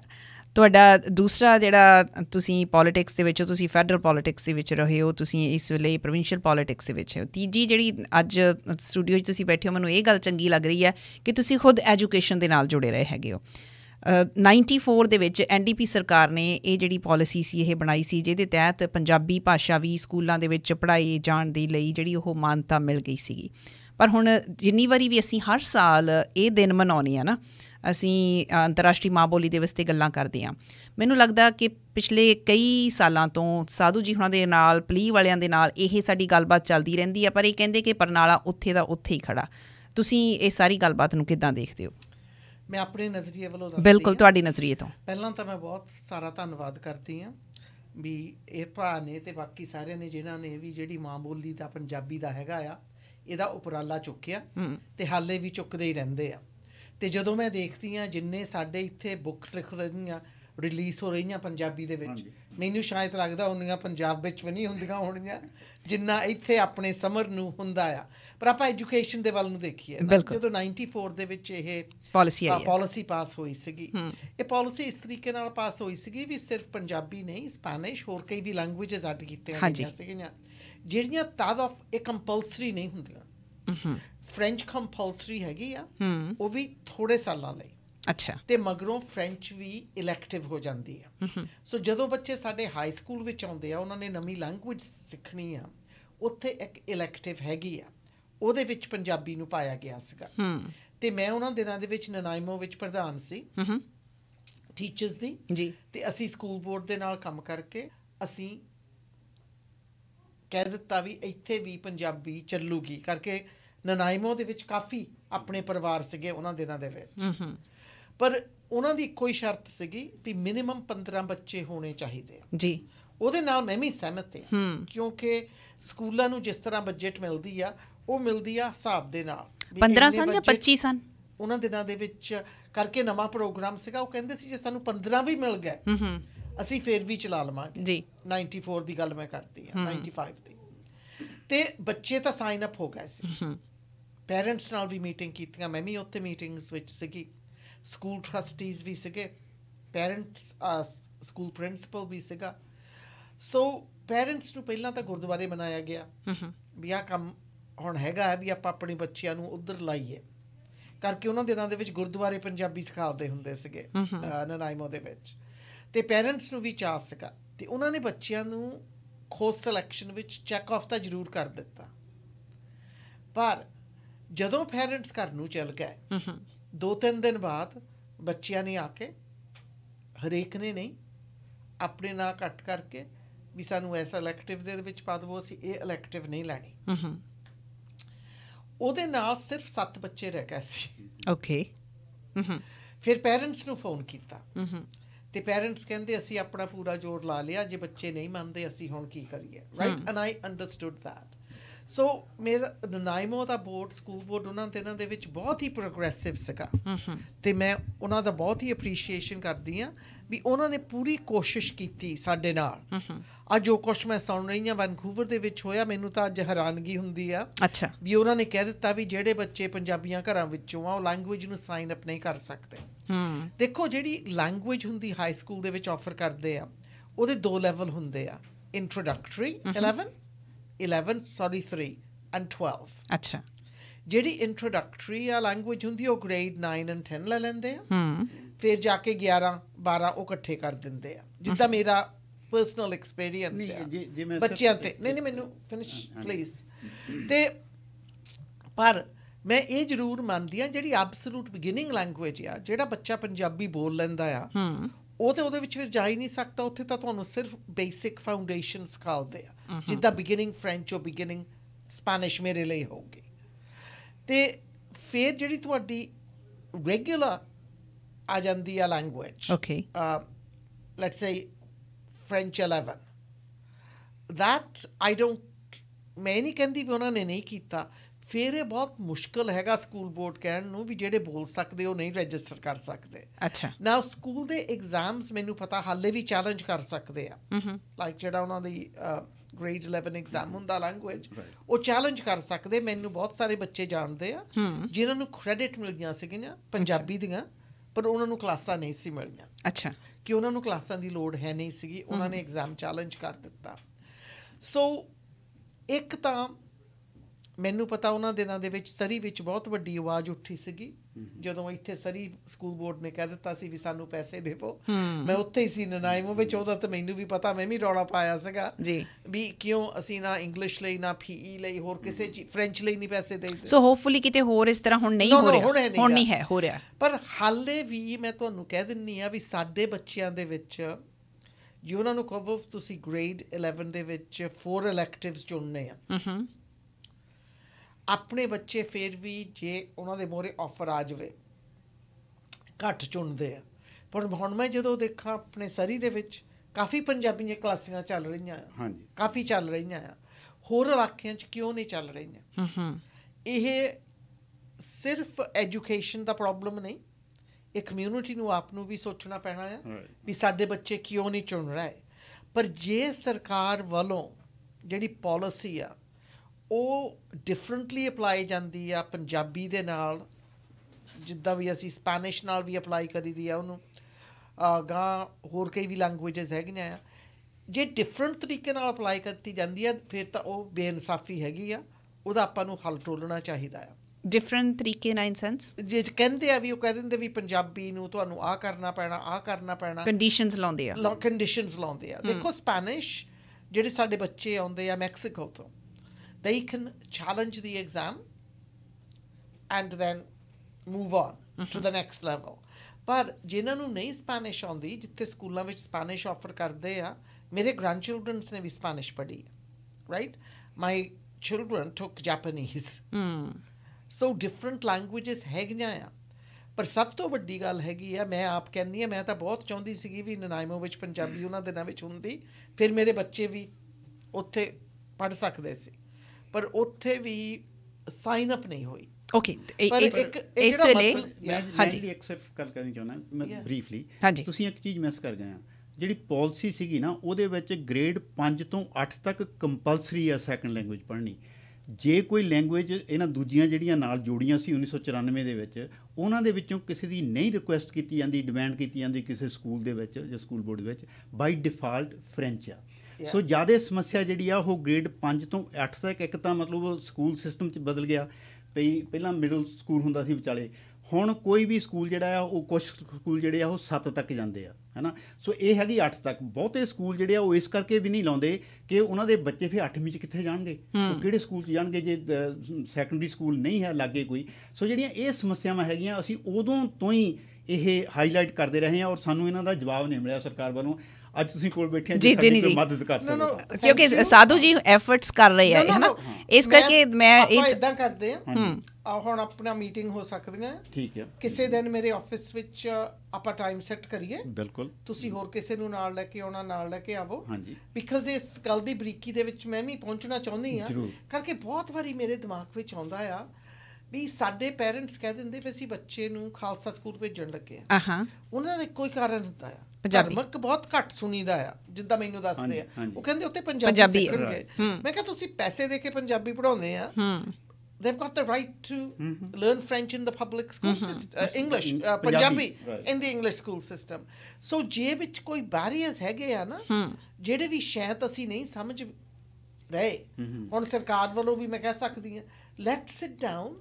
ਸਾਧੂ ਜੀ, ਇਹ ਜਿਹੜੀਆਂ ਕੰਪਲਿਕੇਸ਼ਨਸ ਦੀ ਤੁਸੀਂ ਗੱਲ ਕਰ ਰਹੇ ਹੋ, ਤੁਸੀਂ ਪਹਿਲਾਂ ਕਦੇ ਭੇਜੀਆਂ ਨਹੀਂ? ਕਦੇ ਵੀ ਕਦੇ ਅਸੀਂ, ਮੈਂ ਜਿਵੇਂ ਪਹਿਲਾਂ ਕਿਹਾ ਸੀਗਾ ਵੀ ਅਸੀਂ ਉਦੋਂ ਤੋਂ ਹੀ, ਜਦੋਂ ਇਹ ਸਾਨੂੰ ਸਮੱਸਿਆਵਾਂ ਦਿਸਣ ਲੱਗੀਆਂ, ਆਉਣ ਲੱਗੀਆਂ ਸਕੂਲਾਂ ਦੇ ਵਿੱਚ, ਕਈ ਜਿਹੜੇ ਐਲੀਮੈਂਟਰੀ ਸਕੂਲ ਸੀ ਉਹਨਾਂ ਨੇ ਇਸ ਕਰਕੇ ਪੰਜਾਬੀ ਨਹੀਂ ਆਈ, ਉੱਥੇ ਕਲਾਸਾਂ ਸੀਗੀਆਂ ਪੂਰੀਆਂ 25 ਤੱਕ ਸਟੂਡੈਂਟ ਸੀਗੇ, ਕਿਉਂਕਿ ਉਹਨਾਂ ਦੇ ਕੋਲ ਜਿਹੜਾ ਗਾਹਾਂ ਜਿਹੜੇ ਫੀਡ ਕਰਦੇ ਜਿਹੜੇ ਸੈਕੰਡਰੀ ਸਕੂਲ ਦੇ ਵਿੱਚ, ਉੱਥੇ ਪੰਜਾਬੀ ਹੈ ਨਹੀਂ ਸੀ। ਸੋ ਕਹਿੰਦੇ ਵੀ ਸਾਡੇ 8ਵੀਂ 'ਚ ਬੱਚੇ ਕਿੱਥੇ ਜਾਣਗੇ, ਹੈ ਨਾ। ਸੋ ਬਹੁਤਿਆਂ ਸਕੂਲਾਂ 'ਚ ਇਸ ਕਰਕੇ ਨਹੀਂ ਲੱਗੀ, ਹੌਲੀ ਹੌਲੀ ਫਿਰ ਮਤਲਬ ਬਦਲ ਵੀ ਜਾਂਦੀ ਹੈ ਕਿਉਂਕਿ ਬੱਚਿਆਂ ਦੀ ਗਿਣਤੀ ਘੱਟ ਜਾਂਦੀ ਹੈ, ਲੋਕ ਮੂਵ ਇੱਧਰ ਉੱਧਰ ਹੋ ਜਾਂਦੇ ਆ। ਕਿੰਨੇ ਕਾਰਨ ਹੋ ਜਾਂਦੇ ਕਈ ਵਾਰੀ, ਇੱਕ ਇਹਨਾਂ ਵਿੱਚੋਂ ਇੱਕ ਕਾਰਨ ਇਹ ਵੀ ਸੀ। ਹਾਂ, ਲਿਬਰਲ ਦੇ 1-2 ਮਿਨਿਸਟਰਸ ਦੇ ਨਾਲ ਅਸੀਂ ਮਤਲਬ ਬੈਠ ਕੇ ਮੀਟਿੰਗਾਂ ਕੀਤੀਆਂ, ਐਜੂਕੇਸ਼ਨ ਮਿਨਿਸਟਰਸ ਦੇ ਨਾਲ ਉਦੋਂ ਤੋਂ ਲੈ ਕੇ। ਸੋ NDP ਦੇ ਨਾਲ ਵੀ ਅਸੀਂ ਗੱਲਬਾਤ ਕਰਦੇ ਰਹੇ ਹਾਂ, ਪਰ ਸਾਡੀ ਮਤਲਬ ਗੱਲ ਸੁਣਦੇ ਇੱਦਾਂ ਨਹੀਂ, ਮਤਲਬ ਜਿਵੇਂ ਇੱਥੋਂ ਦਾ ਹੈ, ਮਤਲਬ ਬਹੁਤ ਵਧੀਆ ਸਾਡਾ ਸੱਭਿਆਚਾਰ ਹੈ, ਇੱਥੋਂ ਬਹੁਤ ਵਧੀਆ ਤਰੀਕੇ ਨਾਲ ਤੁਹਾਡੀ ਗੱਲਬਾਤ ਸੁਣਦੇ ਆ। ਅਸੀਂ ਉਹਨਾਂ ਦੇ ਆਫਿਸਾਂ 'ਚ ਬੈਠ ਕੇ ਇਹ ਗੱਲਬਾਤ ਕੀਤੀ ਹੈਗੀ ਆ, ਪਰ ਫੋਲੋ ਅਪ ਨਹੀਂ ਹੋਇਆ।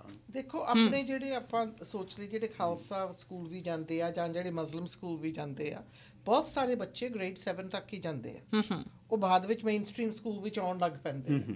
ਉਹਨਾਂ ਨੂੰ ਪਤਾ ਵੀ ਹੋਵੇ ਕਿ ਉੱਥੇ ਪੰਜਾਬੀ ਫਿਰ ਵੀ ਹੈ ਨਹੀਂ ਜੀ, ਵੀ ਉਹਨਾਂ ਦੇ ਪੇਰੈਂਟਸ ਦੇ ਮਨ ਵਿੱਚ ਇਹ ਹੈਗਾ ਜੇ ਪਹਿਲੇ ਸਾਲਾਂ ਦੇ ਵਿੱਚ ਇੱਕ ਵਾਰੀ ਤੁਹਾਡੇ ਵਿੱਚ ਪੰਜਾਬੀ ਜੰਮ ਜਾਵੇ ਨਾ, ਫਿਰ ਤੁਹਾਡੇ ਨਾਲ ਹੀ ਰਹਿਣੀ ਆ। ਮੈਂ ਆਪਣਾ ਤੁਹਾਨੂੰ ਦੱਸਦੀ ਹਾਂ, ਮੈਂ 9 ਸਾਲਾਂ ਦੇ ਸੀ ਜਦੋਂ ਅਸੀਂ ਇੰਡੀਆ 'ਚੋਂ ਆ ਗਏ।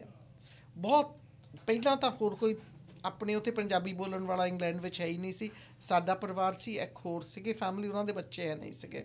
ਫਿਰ ਹੌਲੀ ਹੌਲੀ ਲੋਕ ਆਉਣ ਲੱਗੇ, ਸੋ ਸਾਡਾ ਮੇਨ ਮੀਡੀਅਮ ਬਣ ਹੀ ਗਿਆ ਇੰਗਲਿਸ਼। ਅਤੇ ਜਦੋਂ ਮੈਂ ਪਹਿਲੀ ਵਾਰੀ ਰੇਡੀਓ 'ਤੇ ਬੋਲੀ ਹਾਂ ਇੱਥੇ ਬੈਠ ਕੇ ਹੀ, ਉਦੋਂ ਨਾ ਡਿਫਰੈਂਟ, ਉਦੋਂ ਵੀ ਸ਼ੇਰੇ ਪੰਜਾਬੀ ਸੀ, ਇੱਥੇ ਸੀਗੇ ਨਾ ਜੀ, ਉਦੋਂ ਮੇਰੀ ਪੰਜਾਬੀ ਬਹੁਤ ਹੀ ਡਿਫਰੈਂਟ ਸੀ ਕਿਉਂਕਿ ਮੇਰੀ ਵੋਕੈਬੂਲਰੀ ਉਹ ਘਰੇਲੂ ਮੈਂ ਖੁਦ ਵਿਟਨੈਸ ਕਰਦੀ ਇਸ ਚੀਜ਼ ਨੂੰ, ਮੈਂ ਚੇਂਜਸ ਦੇਖੀਆਂ ਤੁਹਾਡੀ ਪੰਜਾਬੀ ਦੇ ਵਿੱਚ। ਉਹ ਪੰਜਾਬੀ ਤਦ ਠੀਕ ਹੋ ਗਈ ਆ ਕਰਕੇ ਇੱਕ ਮੈਂ ਪੇਪਰ ਚੁੱਕ ਕੇ ਪੜ੍ਹਨ ਲੱਗ ਪਈ ਮੁੜ ਕੇ। ਫਿਰ ਇੱਕ ਮੇਰਾ ਇਹ ਵੀ ਹੋਇਆ, ਮੈਂ ਆਪਣੀ ਵੋਕੈਬੂਲਰੀ 'ਤੇ ਵੀ ਥੋੜ੍ਹਾ ਫੋਕਸ ਕੀਤਾ ਵੀ ਮੈਂ ਨਵੇਂ ਲਫ਼ਜ਼ ਵਰਤਾਂ ਅਤੇ ਨਵੇਂ ਸਿੱਖਾਂ।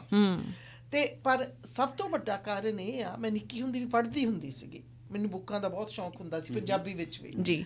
ਉਹ ਲੈਂਗੁਏਜ ਮੇਰੇ ਬਲੂ ਪ੍ਰਿੰਟ ਮੇਰੇ ਬ੍ਰੇਨ ਵਿੱਚ ਹੈਗਾ ਆ ਕਰਕੇ ਬਲੂ ਪ੍ਰਿੰਟ ਹੈਗਾ ਆ, ਬਹੁਤ ਛੇਤੀ ਹੀ ਮੈਂ ਸੁਧਾਰ ਲਿਆ ਸਕੀ ਹਾਂ।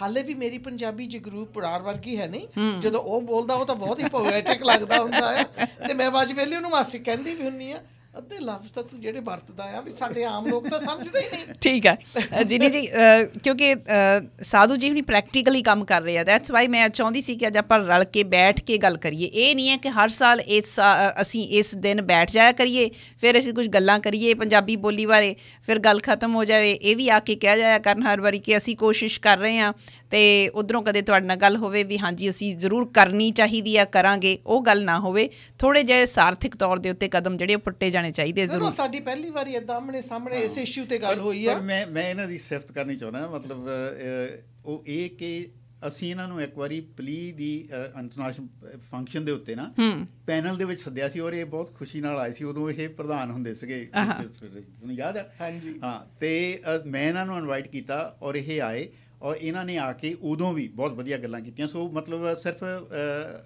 ਹੁਣ ਮਤਲਬ ਅਸੀਂ ਚਾਹੁੰਦੇ ਹਾਂ ਵੀ ਸਰਕਾਰੀ ਤੌਰ 'ਤੇ ਨਾ ਜਿਹੜੀਆਂ ਇਹ ਸਮੱਸਿਆਵਾਂ, ਇਹਨਾਂ ਵੱਲ ਕਿਸੇ ਕਿਸਮ ਦੀ ਕੋਈ ਤਵੱਕੋਂ ਦਿੱਤੀ ਜਾਵੇ, ਧਿਆਨ ਦਿੱਤਾ ਜਾਵੇ। ਜੇ ਸਾਡੀ ਇਸ ਗੱਲ 'ਤੇ ਮਦਦ ਕਰ ਸਕਦੇ ਆ ਤਾਂ ਅਸੀਂ ਬਹੁਤ ਇਹਨਾਂ ਦੇ ਸ਼ੁਕਰਗੁਜ਼ਾਰ ਹਾਂ। ਜੀ ਨਹੀਂ ਜੀ, ਕੋਈ ਕਮਿਟਮੈਂਟ ਜੇ ਕਰ ਜਾਓ ਤੁਸੀਂ ਸਾਡੇ ਸੁਣਨ ਵਾਲਿਆਂ ਦੇ ਨਾਲ ਵੀ ਕਿ ਹਾਂ ਤੁਸੀਂ। ਮੇਰੀ ਕਮਿਟਮੈਂਟ ਇਹ ਹੈਗੀ ਆ, ਹਾਂ ਆਪਾਂ ਮੀਟਿੰਗ ਕਰਾਂਗੇ, ਠੀਕ ਹੈ, ਮੀਟਿੰਗ ਦੇ ਵਿੱਚ ਰਲ ਮਿਲ ਕੇ ਕੋਈ ਬਲੂ ਪ੍ਰਿੰਟ ਬਣਾਵਾਂਗੇ ਜੀ, ਅਤੇ ਫਿਰ ਗਾਂ ਜਾਵਾਂਗੇ। ਦੇਖੋ ਮੈਂ ਸਮਝਦੀ ਹਾਂ ਵੀ ਜਿਹੜੀ ਤੁਹਾਡੀ ਮਦਰ ਟੰਗ ਹੁੰਦੀ, ਤੁਹਾਡੀ ਮਾਂ ਬੋਲੀ ਹੁੰਦੀ ਆ ਨਾ, ਉਹਦੇ ਨਾਲ ਤੁਹਾਡਾ ਬਹੁਤ ਕੁਛ ਜੁੜਿਆ ਆ, ਉਹਦੇ ਨਾਲ ਤੁਹਾਡੇ ਅਹਿਸਾਸ, ਤੁਹਾਡੀਆਂ ਫੀਲਿੰਗਸ। ਤੁਸੀਂ ਲਫ਼ਜ਼ ਮਾਂ ਦੇਖ ਲਓ, ਮਾਂ, ਮਦਰ, ਮੇਟਰ, ਮੈਂ, ਸਾਰੇ ਇਕੁਅਲ ਹੀ ਆ। ਪਰ ਹਾਲੇ ਵੀ ਜਦੋਂ ਮੈਨੂੰ ਕਰਕੇ ਮੇਰੀ ਪਹਿਲੀ ਬੋਲੀ ਪੰਜਾਬੀ ਸੀਗੀ, ਜਦੋਂ ਮਾਂ ਲਫ਼ਜ਼ ਕਹੀਦਾ ਨਾ, ਉਹਦੇ ਨਾਲ ਜਿਹੜਾ ਦਰਦ ਹੁੰਦਾ ਆ ਉਹ ਦੂਸਰੇ ਲਫ਼ਜ਼ਾਂ ਨਾਲ ਨਹੀਂ ਸਹੀ ਮਿਲ ਸਕਦਾ। ਅਤੇ ਕਈ ਚੀਜ਼ਾਂ ਜਿਹੜੀਆਂ ਮੈਂ ਬਾਜੇ ਵੇਲੇ ਪੰਜਾਬੀ ਵਿੱਚ ਹਾਲੇ ਵੀ ਮਹਿਸੂਸ ਕਰਦੀ ਹਾਂ, ਉਹ ਮੈਂ ਹੋਰ ਕਿਸੇ ਲੈਂਗੁਏਜ ਨਹੀਂ ਪਹਿਲਾਂ ਮਹਿਸੂਸ ਕਰਦੀ ਸੀ। ਪਰ ਮੈਂ ਇੱਦਾਂ ਹੈ ਕਿ ਮੇਰੀ ਇੰਗਲਿਸ਼ ਉਹ ਵੀ ਮੇਰਾ ਬਲੂ ਪ੍ਰਿੰਟ ਪੱਕਾ ਜੰਮਿਆ ਪਿਆ ਆ ਕਰਕੇ 9 ਸਾਲਾਂ ਤੋਂ ਬੋਲਦੇ ਆ। ਸਾਰੀ ਐਜੂਕੇਸ਼ਨ ਵੀ ਇੰਗਲਿਸ਼ ਮੀਡੀਅਮ ਦੇ ਵਿੱਚ ਹੋਈ ਆ। ਪਰ ਜਿਹੜੀ ਪੰਜਾਬੀ ਹੈਗੀ ਆ, ਮੈਂ ਤਾਂ ਇੱਕੋ ਹੀ ਲੋਕਾਂ ਨੂੰ ਕਹਿੰਦੀ ਨਹੀਂ, ਦੇਖੋ ਅਸੀਂ ਇੰਨੇ ਕਿਸਮਤ ਵਾਲੇ ਆ, ਸਾਨੂੰ ਉੱਪਰ ਵਾਲੇ ਨੇ ਇੰਨਾ ਵਧੀਆ ਦਿਮਾਗ ਦਿੱਤਾ ਆ, ਅਸੀਂ ਜਿੰਨੀਆਂ ਮਰਜ਼ੀ ਬੋਲੀਆਂ ਬੋਲ ਲਈਏ। ਬਿਲਕੁਲ। ਅਤੇ ਜਦੋਂ ਤੁਸੀਂ ਬੋਲੀ ਬੋਲਦੇ ਆ, ਉਹਦੇ ਨਾਲ ਤੁਸੀਂ ਆਪਣੀਆਂ ਜੜ੍ਹਾਂ ਨੂੰ ਕਾਇਮ ਰੱਖਦੇ। ਜਿਨੀ ਸਿੰਘ ਜੀ, ਮੇਰੇ ਕੋਲ ਖਬਰਾਂ ਦਾ ਟਾਈਮ ਹੋ ਰਿਹਾ, ਸਮਾਂ ਥੋੜ੍ਹਾ ਆਪਣੇ ਕੋਲ, ਤੁਸੀਂ ਜੇ ਹੈੱਡਫੋਨ ਪਾ ਲਓ। ਬਲਵੰਤ ਸੰਘੇੜਾ ਜੀ ਵੀ ਸਾਡੇ ਨਾਲ ਜੁੜਿਆ, ਆਪਾਂ ਉਹਨਾਂ ਦੀ ਗੱਲ ਸੁਣ ਲੈਂਦੇ ਹਾਂ। ਬਲਵੰਤ ਸੰਘੇੜਾ ਜੀ। ਥੈਂਕ ਯੂ ਨਵਜੋਤ, ਬਹੁਤ ਬਹੁਤ ਧੰਨਵਾਦ। ਹਾਂਜੀ, ਜੇ ਤੁਸੀਂ ਸਪੈਸੀਫਿਕਲੀ ਕੋਈ ਜਿੰਨੀ ਉਹਨਾਂ ਦੇ ਨਾਲ ਗੱਲ ਕਰਨੀ ਜ਼ਰੂਰ ਕਰ ਲਓ, ਕਿਉਂਕਿ ਆਪਾਂ ਫਿਰ ਦੂਸਰੇ ਹਿੱਸੇ ਵਿੱਚ ਬਾਕੀ ਗੱਲਾਂ ਕਰ ਸਕਾਂਗੇ। ਓਕੇ, ਨਹੀਂ ਜਿੰਨੀ ਦਾ ਮੈਂ ਲਾਈਕ ਟੂ ਕਮੈਂਟ ਆ, ਜਿਹੜਾ ਜਿੰਨੀ ਦੀ ਆਫਰ ਆ ਜੀ ਨਵਜੋਤ, ਬਹੁਤ ਸੋਹਣੀ ਆਫਰ ਹੈ। ਜਿੰਨੀ ਸਾਧੂ, ਮੈਂ ਤੇ ਹੋਰ ਵੀ ਇੱਕ ਤੋਂ ਅਸੀਂ ਨਾਲ ਲਿਆਵਾਂਗੇ ਆਪਣੇ member. I think we need to sit down, ਕੋਈ ਵਰਕਆਊਟ ਕਰੀਏ, ਕਿਉਂਕਿ ਇਸ ਵੇਲੇ ਬਹੁਤ ਸੋਹਣਾ ਮੌਕਾ, ਬਹੁਤ ਸੁਨਹਿਰੀ ਮੌਕਾ ਆਪਣੇ ਕੋਲ। ਆਪਣੇ 7-8 MLA, ਆਪਣੀ ਗਵਰਨਮੈਂਟ ਆ ਜਿਹੜੀ ਕਾਫੀ ਫੇਵਰੇਬਲ ਹੈ ਐਜੂਕੇਸ਼ਨ ਲਈ ਔਰ ਪੰਜਾਬੀ ਲਈ। ਸੋ ਸਾਧੂ ਆਪਣਾ ਵੀ ਵਰਕ ਇਟ ਆਊਟ, ਜਿੰਨੀ ਵੀ will be in touch with you. ਤੁਹਾਡੇ ਨਾਲ ਆ ਕੇ ਆਫਿਸ ਆਪਾਂ ਬੈਠ ਕੇ ਗੱਲ ਕਰਾਂਗੇ ਕੀ ਕਰਨਾ, ਨੈਕਸਟ ਸਟੈਪ ਕੀ ਹੈ, ਕਿਉਂਕਿ ਅਸੀਂ ਬਹੁਤ ਫਰਸਟ੍ਰੇਟਡ ਹੈ, ਜਿਵੇਂ ਸਾਧੂ ਨੇ ਕਿਹਾ, ਬਹੁਤ ਚਿਰ ਤੋਂ ਲੱਗੇ ਹਾਂ, ਬੜੇ ਮਿਨਿਸਟਰਾਂ ਨਾਲ MLA ਨਾਲ ਗੱਲਬਾਤ ਕਰਦੇ ਰਹੇ ਹਾਂ, ਪਰ ਜਿੰਨਾ ਅਸੀਂ ਪ੍ਰੋਗਰੈਸ ਕਰਨੀ ਚਾਹੁੰਦੇ ਸੀ ਉਹ ਨਹੀਂ ਹੋਈ। So let's move on. ਬਿਲਕੁਲ, ਬਹੁਤ ਬਹੁਤ ਧੰਨਵਾਦ ਜੀ, ਸ਼ੁਕਰੀਆ ਤੁਹਾਡਾ। Thank you very much. ਅਤੇ ਤੁਸੀਂ ਮੇਰੇ ਬਹੁਤ ਵੱਡੇ ਮੈਂਟਰ ਵੀ ਰਹੇ ਆ। ਮੈਂ ਜਦੋਂ ਪਹਿਲਾਂ ਪੰਜਾਬੀ 'ਤੇ ਆਈ ਸੀਗੀ ਅਤੇ ਮੈਂ ਪੇ ਕਹਿ ਦਿੱਤਾ, ਅਤੇ ਮੈਨੂੰ ਫੋਨ ਕਰਕੇ ਕਿਹਾ ਸੀ ਪੇ ਨਹੀਂ ਕਹੀਦਾ, ਪਿਓ ਕਹੀਦਾ ਆ। ਹੁਣ ਮੈਨੂੰ ਹਰੇਕ ਵਾਰੀ ਜਦੋਂ ਮੈਂ ਕਹਿਣ ਲੱਗਾ ਉਹੀ ਯਾਦ ਆ ਜਾਂਦਾ, ਪਿਓ। ਜਿੰਨੀ ਜੀ, ਸ਼ੁਕਰੀਆ ਤੁਹਾਡਾ ਸਮਾਂ ਕੱਢਣ ਲਈ, ਥੈਂਕ ਯੂ ਸੋ ਮਚ। ਅਤੇ ਉਮੀਦ ਕਰਦੇ ਹਾਂ ਕਿ ਤੁਹਾਡੀ ਉਹ ਜਿਹੜੀ ਮੀਟਿੰਗ ਹੈ, ਜਿਹਦੀ ਤੁਸੀਂ ਹੁਣੇ ਗੱਲ ਕੀਤੀ ਹੈ, ਜਲਦੀ ਮੀਟਿੰਗ ਹੋਏਗੀ। ਬਾਬਾ ਨਜ਼ਮੀ ਦੀ ਇੱਕ ਕਵਿਤਾ ਜਿਹੜੀ ਉਹ ਮੈਂ ਪੂਰੀ ਤੁਹਾਡੀ ਨਜ਼ਰ ਜ਼ਰੂਰ ਕਰਨਾ ਚਾਹੁੰਦੀ ਹਾਂ। ਅੱਖਰਾਂ ਵਿੱਚ ਸਮੁੰਦਰ ਰੱਖਾਂ ਮੈਂ ਇਕਬਾਲ ਪੰਜਾਬੀ ਦਾ, ਝੱਖੜਾਂ ਦੇ ਵਿੱਚ ਰੱਖ ਦਿੱਤਾ ਏ ਦੀਵਾ ਬਾਲ ਪੰਜਾਬੀ ਦਾ। ਇਹਦੀਆਂ ਅਗਲੀਆਂ ਸਤਰਾਂ ਥੋੜ੍ਹੀਆਂ ਪੜ੍ਹ ਰਹੀ ਹਾਂ, ਕਿਉਂਕਿ ਇਹ ਇੱਕ ਲੰਬੀ ਕਵਿਤਾ ਇਹਨਾਂ ਦੀ। ਕਹਿੰਦੇ, ਲੋਕੀ ਮੰਗਾ ਕੇ ਆਪਣਾ ਬੋਲ ਬਣਾ ਕੇ ਬਹਿ ਗਏ ਨੇ, ਅਸੀਂ ਤੇ ਮਿੱਟੀ ਕਰ ਦਿੱਤਾ ਏ ਸੋਨਾ ਗਾਲ ਪੰਜਾਬੀ ਦਾ। ਜਿਹੜੇ ਆਖਣ ਵਿੱਚ ਪੰਜਾਬੀ ਵੁਸਤ ਨਹੀਂ, ਤਹਿਜ਼ੀਬ ਨਹੀਂ, ਪੜ੍ਹ ਕੇ ਵੇਖਣ ਵਾਰਿਸ ਬੁੱਲਾ ਬਾਹੂ ਲਾਲ ਪੰਜਾਬੀ ਦਾ। ਤਨ ਦਾ ਮਾਸ ਖਵਾ ਦਿੰਦਾ ਏ ਜਿਹੜਾ ਇਹਨੂੰ ਪਿਆਰ ਕਰੇ, ਕੋਈ ਵੀ ਜਬਰਨ ਕਰ ਨਹੀਂ ਦਿੰਦਾ ਵਿੰਗਾ ਬਾਲ ਪੰਜਾਬੀ ਦਾ। ਬਹੁਤ ਖੂਬਸੂਰਤ ਲਾਈਨਾਂ ਨੇ, ਅੱਗੇ ਧਿਆਨ ਦੇ ਨਾਲ ਸੁਣਨਾ। ਮਾਂ ਬੋਲੀ ਦੀ ਘਰ ਵਿੱਚ ਇੱਜ਼ਤ ਕਮੀ ਜਿੰਨੀ ਵੇਖ ਰਿਆਂ, ਦੇਸ ਪਰਾਏ ਕੀ ਹੋਵੇਗਾ ਖੌਰੇ ਹਾਲ ਪੰਜਾਬੀ ਦਾ। ਗਰਜ਼ਾਂ ਵਾਲੀ ਜੋਕ ਨੇ ਸਾਡੇ ਮਗਰੋਂ ਜਦ ਤੱਕ ਲੈਣਾ ਨਹੀਂ, ਓਨਾ ਚਿਰ 'ਤੇ ਹੋ ਨਹੀਂ ਸਕਦਾ ਹੱਕ ਬਹਾਲ ਪੰਜਾਬੀ ਦਾ। ਹੱਥ ਹਜ਼ਾਰਾਂ ਤੋਂ ਵੱਧ ਕੇ ਬਾਬਾ ਘੁੱਟ ਦਿੰਦੇ ਨੇ ਮੇਰਾ ਮੂੰਹ, ਪਰਿਆਂ ਦੇ ਵਿੱਚ ਜਦ ਵੀ ਚੁੱਕਣਾ ਕੋਈ ਸਵਾਲ ਪੰਜਾਬੀ ਦਾ। ਸੋ ਅੱਜ ਪੰਜਾਬੀ ਬਾਰੇ ਹੀ ਸਵਾਲ ਹੋ ਰਹੇ ਨੇ। ਸਾਡੇ ਨਾਲ ਪ੍ਰੋਗਰਾਮ ਦੇ ਇਸ ਹਿੱਸੇ ਦੇ ਵਿੱਚ ਸਾਧੂ ਬਿਨਿੰਗ ਹੋਣਾ ਤੋਂ ਇਲਾਵਾ, ਜਿਹੜੇ ਪੰਜਾਬੀ ਲੈਂਗੁਏਜ ਐਜੂਕੇਸ਼ਨ ਐਸੋਸੀਏਸ਼ਨ ਦੇ ਨਾਲ ਜੁੜੇ ਹੋਏ ਨੇ, ਉਹਨਾਂ ਤੋਂ ਇਲਾਵਾ ਸਾਡੇ ਨਾਲ ਇਸ ਵੇਲੇ ਸ਼ਾਮਿਲ ਹੋ ਰਹੇ ਨੇ ਸਾਡੇ ਆਪਣੇ MP ਸੁਖ ਧਾਲੀਵਾਲ ਜੀ। ਇੱਕ ਵਾਰੀ ਫਿਰ ਸਾਧੂ ਬਿਨਿੰਗ ਜੀ, ਬਹੁਤ ਬਹੁਤ ਸਵਾਗਤ ਹੈ। ਸੁਖ ਧਾਲੀਵਾਲ ਜੀ, ਤੁਹਾਨੂੰ ਵੀ ਜੀ ਆਇਆਂ ਨੂੰ। ਧੰਨਵਾਦ ਮਿਸਟਰ ਢਿੱਲੋਂ, ਮੇਰੇ ਵੱਲੋਂ ਤੁਹਾਨੂੰ ਔਰ ਸਰਦਾਰ ਬਿਨਿੰਗ ਉਹਨਾਂ ਨੂੰ ਐਂਡ ਤੁਹਾਡੇ ਸਾਰੇ 600 ਸ਼ੇਰੇ ਪੰਜਾਬ ਦੇ ਸਰੋਤਿਆਂ ਨੂੰ ਬਹੁਤ ਪਿਆਰ ਅਤੇ ਬਹੁਤ ਸਤਿਕਾਰ ਜੀ। ਸੁਖ ਧਾਲੀਵਾਲ ਜੀ, ਥੋੜ੍ਹਾ ਜਿਹਾ ਮੈਂ ਅਪਡੇਟ ਕਰਦਿਆਂ ਤੁਹਾਨੂੰ ਕਿ ਪਿਛਲੇ ਹਿੱਸੇ ਦੇ ਵਿੱਚ ਅਸੀਂ ਗੱਲਬਾਤ ਕੀਤੀ ਕਿ ਪੰਜਾਬੀ ਬੋਲਣ ਵਾਲੇ ਦੁਨੀਆ ਭਰ ਦੇ ਵਿੱਚ ਕਿੰਨੇ ਕੁ ਲੋਕ ਨੇ। ਇੱਥੇ ਜਿਹੜੀ Punjabi language association education association ਆ, ਉਹਨਾਂ ਵੱਲੋਂ ਕੁਝ ਕੋਸ਼ਿਸ਼ਾਂ ਕੀਤੀਆਂ ਜਾ ਰਹੀਆਂ ਨੇ। ਤਕਰੀਬਨ 27-28 ਸਾਲ ਦੇ ਅਰਸਾ ਹੋ ਗਿਆ ਇਹਨਾਂ ਨੂੰ ਇਸ ਕੰਮ ਦੇ ਲਈ ਲੱਗੇ ਹੋਇਆਂ। ਮੇਰੇ ਨਾਲ ਸਟੂਡੀਓ ਦੇ ਵਿੱਚ ਆਪਣੇ ਲੋਕਲ MLA ਜਿਨੀ ਸਿਮਸ ਵੀ ਸ਼ਾਮਿਲ ਹੋਏ। ਉਹਨਾਂ ਨੇ ਆਪਸ 'ਚ ਇਹ ਸਾਧੂ ਬਿਨਿੰਗ ਉਹਨਾਂ ਨੇ ਸਿੱਧੀ ਗੱਲਬਾਤ ਵੀ ਕੀਤੀ ਕਿ ਐਜੂਕੇਸ਼ਨ ਦੇ ਮਾਮਲੇ ਦੇ ਵਿੱਚ, ਸਕੂਲਾਂ ਦੇ ਮਾਮਲੇ ਦੇ ਵਿੱਚ ਕਿਹੋ ਜਿਹੀਆਂ ਸਮੱਸਿਆਵਾਂ ਆ ਰਹੀਆਂ ਨੇ। ਪਰ ਜੇ ਫੈਡਰਲ ਲੈਵਲ ਦੇ ਉੱਤੇ ਪੰਜਾਬੀ ਦੇ ਲਈ ਕੁਝ ਕੀਤਾ ਜਾ ਸਕਦਾ ਹੈ, ਤੁਹਾਡੇ ਵੱਲ ਸਾਡੇ ਜਿਹੜੇ ਇੱਥੇ ਦੇ ਲੋਕ ਨੇ, ਪੰਜਾਬੀ ਬੋਲਣ ਵਾਲੇ ਨੇ, ਪੰਜਾਬੀ ਮੂਲ ਦੇ ਲੋਕ ਨੇ, ਉਹ ਸਭ ਤੋਂ ਪਹਿਲਾਂ ਤੁਹਾਡੇ ਵੱਲ ਦੇਖਦੇ ਆ। ਸੋ ਮੈਂ ਉਮੀਦ ਕਰਦੀ ਹਾਂ ਕਿ ਤੁਸੀਂ ਵੀ ਪੰਜਾਬੀ ਬਾਰੇ ਬਿਲਕੁਲ ਉਸੇ ਤਰ੍ਹਾਂ ਮਹਿਸੂਸ ਕਰਦੇ ਹੋ। ਦੇਖੋ, ਸਾਰਿਆਂ ਨਾਲੋਂ ਪਹਿਲਾਂ ਤਾਂ ਤੁਸੀਂ ਜਿਹੜੀ ਥੈਂਕ ਯੂ ਤੁਹਾਡਾ, ਤੁਸੀਂ ਇਹ ਸ਼ੋਅ ਲੈ ਕੇ ਆਏ ਹੋ, ਕਿਉਂਕਿ ਜਿਹੜਾ ਪੰਜਾਬੀ ਅੰਤਰਰਾਸ਼ਟਰੀ ਪੰਜਾਬੀ ਮਾਂ ਬੋਲੀ ਦਿਵਸ ਆ ਰਿਹਾ ਹੈਗਾ, ਉਸ ਨੂੰ ਸਮਰਪਿਤ ਤੁਸੀਂ ਇਹ ਸ਼ੋਅ ਕੀਤਾ। ਔਰ ਉਹਦੇ ਵਿੱਚ ਜਦੋਂ ਇਹੋ ਜਿਹੀਆਂ ਜਿਹੜੀਆਂ ਸਾਡੀਆਂ ਸ਼ਖਸੀਅਤਾਂ ਤੁਸੀਂ ਮਿਸਟਰ ਬਿਨਿੰਗ ਹੋਣਾ ਵਰਗੀਆਂ ਲੈ ਕੇ ਆਉਂਦੇ ਹੋ, ਚਾਹੇ ਉਹ ਮਿਸਟਰ ਸੰਘੇੜਾ ਨੇ, ਚਾਹੇ ਮਿਸਟਰ ਬਿਨਿੰਗ ਨੇ, ਕਿਉਂਕਿ ਇਹਨਾਂ ਨੇ ਬਹੁਤ ਵੱਡੀ ਲੰਮਾ ਅਰਸਾ ਹੋ ਗਿਆ, ਇਹਨਾਂ ਦੀ ਬੜੀ ਵੱਡੀ ਦੇਣ ਹੈਗੀ ਸਾਡੇ ਸਮਾਜ ਨੂੰ ਔਰ ਸਾਡੇ ਸੂਬੇ ਨੂੰ ਔਰ ਸਾਡੇ ਦੇਸ਼ ਕੈਨੇਡਾ ਨੂੰ। ਕਿਉਂਕਿ ਇਹ ਜਿਹੜਾ ਕੰਮ ਆ, ਜਦੋਂ ਇਹੋ ਜਿਹਾ ਬੀੜਾ ਚੱਕਣਾ ਕੋਈ ਸੌਖਾ ਨਹੀਂ। ਇਹ ਬਹੁਤ ਔਖਾ ਹੁੰਦਾ ਜਦੋਂ ਆਪਣੇ ਸਮੇਂ 'ਚੋਂ, ਆਪਣੇ ਪਰਿਵਾਰ ਨੂੰ ਦੇ ਸਮੇਂ 'ਚੋਂ ਸਮਾਂ ਕੱਢ ਕੇ ਜਿਹੜਾ ਹੈ ਉਹ ਇੱਕ ਜਿਹੜੇ ਪੈਸ਼ਨ ਰੱਖਦੇ ਹੈਗੇ ਆ ਉਹਦੇ ਲਈ ਕੰਮ ਕਰਨਾ। ਔਰ ਮੈਂ ਮਿਸਟਰ ਬਿਨਿੰਗ ਤੁਹਾਡਾ ਬਹੁਤ ਤਹਿ ਦਿਲੋਂ ਧੰਨਵਾਦੀ, ਔਰ ਤੁਹਾਡੇ ਸਾਰੇ ਸਹਿਯੋਗੀਆਂ ਦਾ, ਜਿਨ੍ਹਾਂ ਨੇ ਵੀ ਜਿਹੜਾ ਇਹਦੇ ਵਿੱਚ ਹਿੱਸਾ ਪਾਇਆ, ਬਹੁਤ ਬਹੁਤ ਸ਼ੁਕਰੀਆ ਧਾਲੀਵਾਲ ਸਾਹਿਬ, ਬਹੁਤ ਸ਼ੁਕਰੀਆ। ਐਂਡ ਜਦੋਂ ਗੱਲ ਆਉਂਦੀ ਹੈ, ਦੇਖੋ ਮੈਂ ਪਰਸਨਲੀ ਮੈਂ ਆਪਣੀ ਮਾਂ ਬੋਲੀ ਦੇ ਨਾਲ ਜੁੜਿਆ ਹੋਇਆ, ਔਰ ਮੈਨੂੰ ਜਿਹੜਾ ਹੈਗਾ ਉਹ ਮੇਰੀ ਹਮੇਸ਼ਾ ਹੀ ਇਹੀ ਰਹੀ ਹੈ ਸੋਚ ਕਿ ਜੇ ਕਿਸੇ ਵੀ ਕੌਮ ਨੂੰ ਬਚਾਉਣਾ ਹੈਗਾ, ਰਾਈਟ, ਜਾਂ ਹੈਰੀਟੇਜ ਨੂੰ ਆਪਦੀ ਨੂੰ ਬਚਾਉਣਾ ਹੈਗਾ, ਤਾਂ ਜੇ ਉਹ ਆਪਣੀ ਮਾਂ ਬੋਲੀ ਖੋਹ ਬਹਿੰਦੇ ਆ ਤਾਂ ਮੈਨੂੰ ਨਹੀਂ ਲੱਗਦਾ ਕਿ ਜਿਹੜੀ ਸਾਡੀ ਹੈਰੀਟੇਜ ਹੈਗੀ ਆ ਜਾਂ ਸਾਡੇ ਜਿਹੜਾ ਕਲਚਰ ਹੈਗਾ ਅਸੀਂ ਉਹਨੂੰ ਜਿਹੜਾ ਹੈਗਾ ਉਹ ਜਿਹੜਾ ਸੇਵ ਕਰ ਪਾਵਾਂਗੇ। ਉਸ ਨੂੰ ਮੱਦੇਨਜ਼ਰ ਰੱਖਦੇ ਹਾਂ, ਜਦੋਂ ਮੈਂ ਆਪਣਾ ਦੇਖਦਾ, ਪਹਿਲੀ ਗੱਲ ਤਾਂ ਆਪਣੇ ਪਰਿਵਾਰ ਤੋਂ ਸ਼ੁਰੂ ਹੁੰਦੀ ਹੈਗੀ ਆ, ਠੀਕ ਹੈ ਨਾ। ਹਮੇਸ਼ਾ ਹਰੇਕ ਪਰਿਵਾਰ ਦੀ ਇਹੀ ਕੋਸ਼ਿਸ਼ ਹੁੰਦੀ ਹੈਗੀ ਬਈ ਸਾਡੇ ਬੱਚੇ ਜਿਹੜੇ ਆ ਉਹ ਸਾਡਾ ਕਲਚਰ ਸਿੱਖਣ, ਸਾਡਾ ਰਿਲੀਜਨ ਸਿੱਖਣ, ਸਾਡੀ ਮਾਂ ਬੋਲੀ ਸਿੱਖਣ ਜੀ। ਔਰ ਉਹਦੇ ਵਿੱਚ ਅੱਜ ਤਾਂ ਦੇਖੋ ਮਿਸਟਰ ਵਿਨਿੰਗ ਵਰਗੇ ਸੰਸਥਾਵਾਂ ਔਰ ਸਕੂਲ ਬੋਰਡ ਨੇ ਜਿਹੜੇ ਇੱਕ ਹਿੱਸਾ ਪਾ ਰਹੇ ਨੇ, ਔਰ ਉਹ ਵੀ ਦਿਨ ਸੀਗੇ ਜਦੋਂ ਇਹਨਾਂ ਨੇ ਦੇਖੇ ਹੋਣੇ ਸਭ ਤੋਂ ਪਹਿਲਾਂ ਵੀ ਕਿ ਇਹ ਜਦੋਂ ਨਹੀਂ ਸੀ ਇਹ ਹੁੰਦਾ ਤਾਂ ਬਹੁਤ ਸਾਰੇ ਗੁਰਦੁਆਰਾ ਸਾਹਿਬ ਦੇ ਵਿੱਚ ਇਹ ਪਾਰਟ ਟਾਈਮ ਪ੍ਰੋਗਰਾਮ ਜਿਹੜੇ ਸੀਗੇ ਉਹ ਚਲਾਏ ਜਾਂਦੇ ਸੀ ਵੀ ਸਾਡੀ ਮਾਂ ਬੋਲੀ ਜਿਹੜੀ ਆ ਉਹਨੂੰ ਅਸੀਂ ਪ੍ਰਫੁੱਲਤ ਕਰ ਸਕੀਏ, ਠੀਕ ਹੈ ਨਾ, ਬੱਚਿਆਂ ਨੂੰ ਲੈ ਕੇ ਜਾਣਾ। ਸੁਖ ਧਾਲੀਵਾਲ ਜੀ, ਆਪਾਂ ਸਾਰੇ ਇਸ ਗੱਲ ਨੂੰ ਮਹਿਸੂਸ ਕਰਦੇ, ਜਿਹੜੀਆਂ ਗੱਲਾਂ ਤੁਸੀਂ ਕਰ ਰਹੇ ਹੋ ਆਪਾਂ ਸਾਰੇ ਸ਼ੇਅਰ ਕਰਦੇ ਹਾਂ, ਚਾਹੇ ਸਾਧੂ ਵਿਨਿੰਗ ਜੀ ਨੇ, ਤੁਸੀਂ ਨੇ, ਜਾਂ ਮੈਂ ਆ, ਸਾਡੇ ਬਹੁਤ ਸਾਰੇ ਜਿਹੜੇ ਸੁਣਨ ਵਾਲੇ ਇਸ ਵੇਲੇ ਸਾਡੇ ਨਾਲ ਜੁੜੇ ਹੋਏ ਆ। ਪਰ ਇਹ ਹੈ ਕਿ ਇਹ ਪੋਸੀਬਲ ਨਹੀਂ ਹੁੰਦਾ ਜਦ ਤੱਕ ਸਰਕਾਰਾਂ ਨਹੀਂ ਚਾਹੁੰਦੀਆਂ ਕਿ ਇੱਕ ਵਿਧੀਵਤ ਤਰੀਕੇ ਦੇ ਨਾਲ, ਇੱਕ ਢੰਗ ਦੇ ਨਾਲ ਆਪਣੀ ਜਿਹੜੀ ਲੈਂਗੁਏਜ ਹੈ ਉਹਨੂੰ ਅਸੀਂ ਪ੍ਰਮੋਟ ਕਰ ਸਕੀਏ। ਅੱਜ ਫੈਡਰਲ ਸਰਕਾਰ ਇਸ ਮਾਮਲੇ ਦੇ ਵਿੱਚ ਕੀ ਕਰ ਰਹੀ ਹੈ, ਕਿਉਂਕਿ ਤੁਸੀਂ ਫੈਡਰਲ ਸਰਕਾਰ ਦੇ ਹੀ ਨੁਮਾਇੰਦੇ ਦੇ ਤੌਰ 'ਤੇ ਸਾਡੇ ਨਾਲ ਇੱਥੇ ਬੈਠੇ ਹੋ, ਆਪਾਂ ਕੁਝ ਇਸ ਸਿਲਸਿਲੇ ਦੇ ਵਿੱਚ ਗੱਲਬਾਤ ਕਰਨੀ ਹੈ।